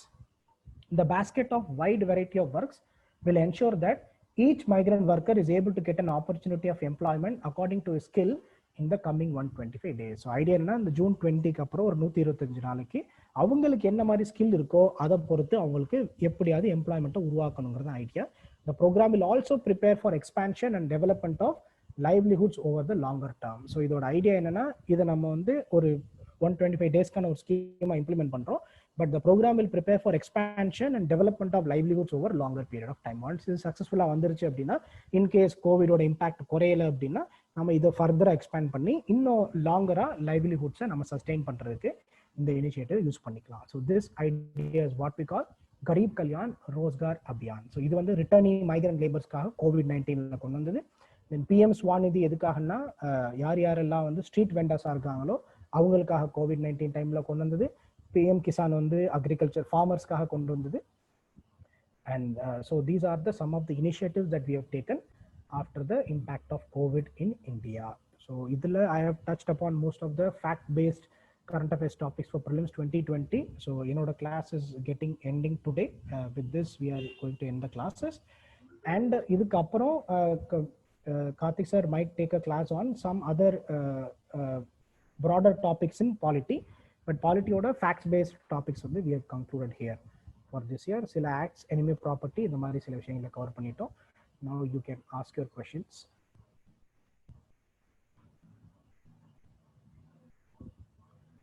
Sir உங்க எக்ஸ்பீரியன்ஸ் அப்படின்னு கேட்டிருக்காங்க. என்னோட எக்ஸ்பீரியன்ஸ் ரொம்ப பெரிய எக்ஸ்பீரியன்ஸ்லாம் ஒன்றும் கிடையாதுங்க. நானும் உங்களை மாதிரி தான் கஷ்டப்பட்டு படிச்சிருப்பேன், சில நேரம் படிக்காமல் சுற்றிருப்பேன், சில நேரங்களில் மன வருத்தத்தோடு இருந்திருப்பேன். ஸோ நீங்கள் பண்ண எல்லா கஷ்டத்தையும் நானும் பார்த்துருக்கேன். It's same thing only. So but what you have to be sure is டெஃபினட்டாக நம்மளால் சர்வீஸ் வாங்க முடியும் அப்படிங்கிற நம்பிக்கை டெஃபினட்டாக இருக்கணும். அதுக்காக தொடர்ந்து ஒர்க் பண்ணுங்க, அவ்வளோதான். அதை மட்டும் நீங்கள் தொடர்ந்து பண்ணீங்க அப்படின்னா டெஃபினட்டாக உங்களுக்கு யூபிஎஸ்சி சர்வீஸோ இல்லை எஸ்எஸ்சியோ பேங்கிங்கோ டிஎன்பிசியோ ஏதோ ஒரு நல்ல சர்வீஸ் டெஃபினட்டாக கிடைக்கும். And if you try hard enough you might get UPSC also. So மற்றபடி don't worry about it. 30 days இருக்கு time. So use the 30 days effectively. So நான் பொதுவாக என்ன பண்ணுவேன் அப்படின்னா, I try to read everything once. இது வரைக்கும் நம்ம படித்த எல்லாத்தையும் இந்த 30 நாளில் ஒரு தடவை கடகடன் ரீட் பண்ண ட்ரை பண்ணுங்க. So that you will get a fresh memory of it. And முடிஞ்ச அளவுக்கு டெஸ்ட் அட்டன் பண்ணுங்க. டெஸ்ட் வந்து எல்லாருமே 10 டெஸ்ட் அட்டன் பண்ணி ஆகணும், இல்லை 20 டெஸ்ட் அட்டன் பண்ணி ஆகணும் அப்படின்னு எதுவும் கிடையாதுங்க. உங்களுக்கு கான்ஃபிடன்ஸ் இருக்குன்னா நிறைய டெஸ்ட் அட்டன் பண்ணுங்க. கான்ஃபிடன்ஸ் கம்மியாக இருக்குன்னா கம்மியான டெஸ்ட் அட்டன் பண்ணுங்க. பட் ஜஸ்ட் ஜென்ரலாக கொஸ்டின் அண்ட் கீயை பாருங்க, அதில் எந்த தப்பும் கிடையாது. ஏன்னா நீங்கள் டெஸ்ட்னு ஒன்று எழுதி மார்க் முன்ன பின்ன இருந்தால் தான் கொஞ்சம் மனசை விட்டுருவோம். பட் அதனால அதை நீங்கள் டெஸ்ட்டு தான் அட்டன் பண்ணி ஆகணும்னு அவசியம் கிடையாது. உங்களுக்கு டெஸ்ட் ரொம்ப பயமாக இருக்குது அப்படின்னா டெஸ்ட்டை கம்மியாக எழுதிட்டு இன்ஸ்டியூட்டோட கொஷின்ஸ் அண்ட் கீ பாருங்க. அதை ரெகுலராக பார்த்தாலே you will get a fair idea எதெல்லாம் ப்ராமினென்ட்டான கரண்ட் அஃபேர்ஸில் இருக்குது, என்ன மாதிரியான கொஷின்ஸ்லாம் வரலாம் அப்படின்னு சொல்லி படிச்சுக்கலாம். Okay, so that is the thing. somebody has asked எப்படி நீங்க ஸ்கீம்ஸை பத்தி இன்ஃபர்மேஷன் பாக்குறீங்க அப்படின்னா, லைக் ஜென்ரலா கூகுள்ல சர்ச் பண்ணுங்க, you will be able to get it. ஒரு 4-5 லிங்க்ல படிச்சீங்கன்னா you will get a fair idea என்ன பண்ணணும் அப்படின்னு. கரண்ட் அஃபேர்ஸ் ஜூலை 2020 வரைக்கும் பண்ணா போதுமான்னு கேட்டிருக்காங்க. டெஃபினட்டா ஜூலை 2020 வரைக்கும் பண்ணீங்க அப்படின்னா டெஃபினட்டா போதுமானது. ஆகஸ்ட் அண்ட் செப்டம்பர் என்ன பொறுத்த வரைக்கும் பெருசா தேவை கிடையாது. It should be enough. Nodal agency and implementing ministry. Nodal ஏஜென்சிங்கிறது சம்டைம்ஸ் ஒரு மினிஸ்ட்ரி கீழே இருக்க ஒரு ஏஜென்சியா இருக்கலாம், இல்லை RBI சம்டைம் நோடல் ஏஜென்சியா இருக்கலாம், SIDBI சம்டைம் நோடல் ஏஜென்சியா இருக்கலாம். ஸோ நோடல் ஏஜென்சினா அந்த பிளானை யாரு ப்ராக்டிக்கலா ஃபீல்டில் இம்ப்ளிமெண்ட் பண்ண போறாங்க அப்படிங்கிறவங்களுக்கு பேர் தான் நோடல். அதை யாரு ஓவர்சி பண்ண போறாங்க தான் நோடல் ஏஜென்சி. இம்ப்ளிமெண்டிங் மினிஸ்ட்ரி ஏன் இம்பார்ட்டன்ட் அப்படின்னா, ஜென்ரலா ஃபண்டிங் வந்து மினிஸ்ட்ரி மூலியமா தான் போகும். Fund will be given to the ministry. The ministry will in turn give it to the nodal agency. Nodal agency will in turn give it to the banks or the beneficiaries. So that is how things will go.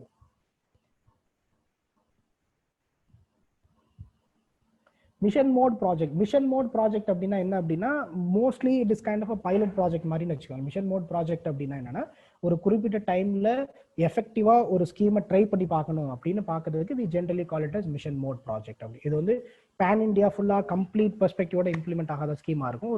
ஒரு குறிப்பிட்ட ஏரியால ஒரு பெட்டரான டார்கெட்டிங்காக பண்ணக்கூடியதா இருக்கும். Last minute tips ஒன்றும் பெருசா கிடையாதுங்க. முடிஞ்ச அளவுக்கு நீங்க படிச்சு எல்லாத்தையும் ஒரு ரிவைஸ் பண்ண பாருங்க. கரண்ட் அஃபேர்ஸை முடிஞ்ச அளவுக்கு வாரத்தில் ஒரு நாளோ 2 நாளோ அலோகேட் பண்ணி தொடர்ந்து கரண்ட் அஃபேர்ஸ் படிங்க. எவ்வளோ தூரம் கரண்ட் அஃபேர்ஸ் மெட்டீரியல் ரிவைஸ் பண்ணுறீங்களோ அவ்வளோ தூரம் எக்ஸாமுக்கு டெஃபினட்டாக ஞாபகம் இருக்கும். And how many hours we need to study for last 30 டேஸ்னு கேட்டிருக்காங்க. எவ்வளவு முடியுமோ அவ்வளோ படிங்க. மினிமம் 10 மணி நேரம் கணக்கு வச்சுக்கோங்க. அட்லீஸ்ட் 10 hours a day படிக்கணும்னு கணக்கு வச்சுக்கோங்க. அதுக்கு மேலே நீங்கள் எவ்வளோ பண்ணுறீங்களோ அவ்வளோ தூரம் நல்லது. But ensure that at least you study for 10 hours a day. Sir ஸ்கீம்ல how much fund we should remember அப்படின்னு கேட்குறாங்க. பெருசா யூபிஎஸ்சி அதை பத்தி கேட்டது கிடையாது. பட் ஜென்ரலா பார்த்து வச்சுக்கோங்க எவ்வளவு ஃபண்ட் அலோகேட் பண்ணிருக்கோம். ரொம்ப எக்ஸாக்டா ஞாபகம் வச்சுக்கணும்னு அவசியம் கிடையாது. பட் ஜென்ரலா பார்த்து வச்சுக்கிறது better. somebody is asking collateral free loan. collateral free loan-னா ஒரு பேங்க் ஒரு லோன் கொடுக்குறப்ப அதை திருப்பி செலுத்துற கெப்பாசிட்டி ஒருத்தவங்களுக்கு இருக்கான்னு பார்ப்பாங்க. அதுக்கு ஒன்று உங்ககிட்ட ஒரு நல்ல எம்ப்ளாய்மெண்ட் இருக்கணும், இல்லை ஒரு கடை இருக்கணும், இல்லை ஒரு பிஸ்னஸ் இருக்கணும், இல்லை ப்ராப்பர்ட்டி அப்படி ஏதாவது இருக்கணும். இல்லை யாராவது ஒருத்தவங்க என்ன பண்ணா உங்களுக்கு வந்து சாட்சி கையெழுத்து போடணும், இவர் ஒழுங்கா பே பண்ணுவாருன்னு நான் கையெழுத்து போடுறேன் அப்படின்னு. That is what you call collateral அப்படின்னு சொல்றோம். ஒன்று அதுக்கு ஈடா ஏதாவது நீங்க ஒரு பொருளோ இல்லை உங்களோட கெப்பாசிட்டியோ இருக்கணும், இல்லை யாராவது ஒருத்தவங்க கையெழுத்து போடணும். கொலாட்ரல் ஃப்ரீ லோன் அப்படின்னா நீங்க ஒரு குறிப்பிட்ட நார்ம்ஸை ஃபுல்ஃபில் பண்றீங்கன்னா கவர்மெண்ட் பேங்க்ஸ்க்கு என்ன ரிவ்யூ அனுப்பிடுவாங்கன்னா, இப்படி ஒருத்தவங்க வந்து அப்ளை பண்றாங்கன்னா அவங்கள்ட்ட கொலாட்ரல் கேட்காம அந்த லோனை கொடுங்க அப்படின்னு சொல்லுவாங்க. That idea is what we call collateral free loan அப்படின்னு சொல்றோம். How to approach test revision at this point of time?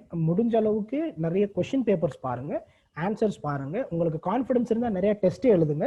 But confidence கம்மியாக இருக்குன்னா கூட டெஸ்ட் கூட கம்மியாக எழுதுங்க. ஆனால் நிறைய கொஸ்டின் பேப்பர் அண்ட் கீ பாருங்க. இதை பார்க்க பார்க்க you will get a fair idea என்ன பண்ணணும் என்ன பண்ணக்கூடாது அப்படின்னு. how many days before we need to stop reading newspaper before exam? பொதுவாக ஒரு மாதத்துக்கு முன்னாடி நீங்கள் வந்து ப்ரிலிம்ஸ்க்கு ஒரு மாதத்துக்கு முன்னாடி if you are a new person அப்படின்னா ஒரு மாதம் முன்னாடி பேப்பர் நீட் பண்ணுற நிறுத்திட்டு அந்த பேப்பர்லாம் எடுத்து ஓரமாக வச்சுக்கோங்க. வச்சுட்டு நீங்கள் இருக்கிறதே மட்டும் ரெகுலராக படிக்கணுங்கிற அவசியம் பெருசாக தேவை கிடையாது. புதுசாக நியூஸ் பேப்பர் படிக்கணும்னு சில பேர் என்ன பண்ணுவாங்க, நியூஸ் பேப்பர் எடுத்து வச்சுட்டு எக்ஸ்ட்ரா படிச்சுப்பாங்க. So that is also good strategy. My personal opinion ஒரு மாசத்துக்கு முன்னாடி வரைக்கும் மேபி ஜஸ்ட் சும்மா அவங்க என்ன நடக்குது அப்படின்னு, ஸோ தட் உங்களுக்கு மெயின்ஸ் டைம்ல யூஸாக இருக்கும். பட் அதை வந்து ப்ரிலிம்ஸ் பெர்ஸ்பெக்டிவ்ல படிக்க வேண்டிய அவசியம் don't have to do that at all. Sir current affairs what you gave for science and tech?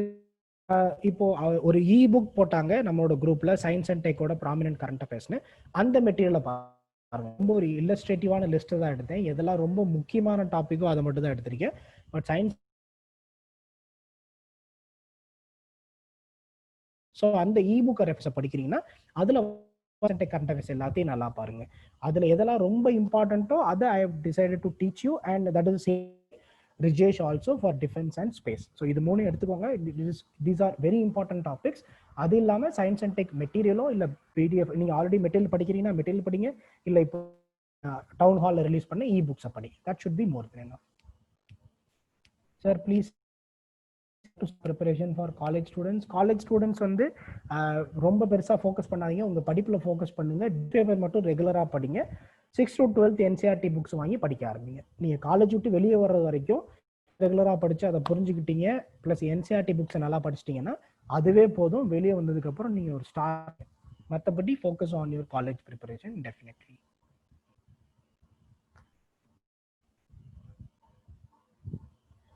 So admit கார்டெல்லாம் வந்துருச்சு. So I would say all the best. So எல்லாரும் நல்லபடியாக பண்ணுங்க, கான்ஃபிடென்ட்டாக இருங்க, பயப்படாதீங்க இது படிக்கல அது படிக்கலன்னு. நல்லா படிச்சிருக்கீங்க, நிறைய விஷயங்களை தெரிஞ்சுட்டு இருப்பீங்க. எஸ்பெஷலி ஃபர்ஸ்ட் டைமர்ஸ் நமக்கு ஒன்றுமே தெரியல. நானும் ஃபர்ஸ்ட் டைம் அட்டன் போனப்போ தெரியலன்னு நினச்சேன். ஸோ ஆனால் don't worry about it, put in your hard work. டெஃபினட்டாக எக்ஸாம் அன்னைக்கு உங்களுக்கு தெரியும். போங்க, அதுதான் எல்லாத்த விட முக்கியம். எவ்வளோ படிச்சுட்டு போறீங்கிறது முக்கியம் இல்லை. எக்ஸாமில் 2 மணி நேரம் கூலாக ஹேண்டில் பண்ணுங்க, தரவாக படிங்க. கொஸ்டினை நல்லா படிச்சுட்டு உங்களுக்கு எது கான்ஃபிடென்ட்டான ஆன்சர் தெரியுதோ அந்த ஆன்சரை போடுங்க. அவசரப்பட்ட answer once you are sure, because OMR ஷீட்டில் மார்க் பண்ணிட்டு திருப்பியும் அதை மாற்ற முடியாது. ஸோ அதனால நெகட்டிவ் மார்க் பண்ணணும்னா தெளிவாக கொஸ்டினை படிங்க. உங்களுக்கு தெரிஞ்ச கொஸ்டின்ஸ் எல்லாம் ஃபர்ஸ்ட் போடுங்க. அது எவ்வளோ கொஸ்டின் வருதுன்னு பாருங்க, பின்னாடி will be able to see. So அதனால don't go with any fixed mind set.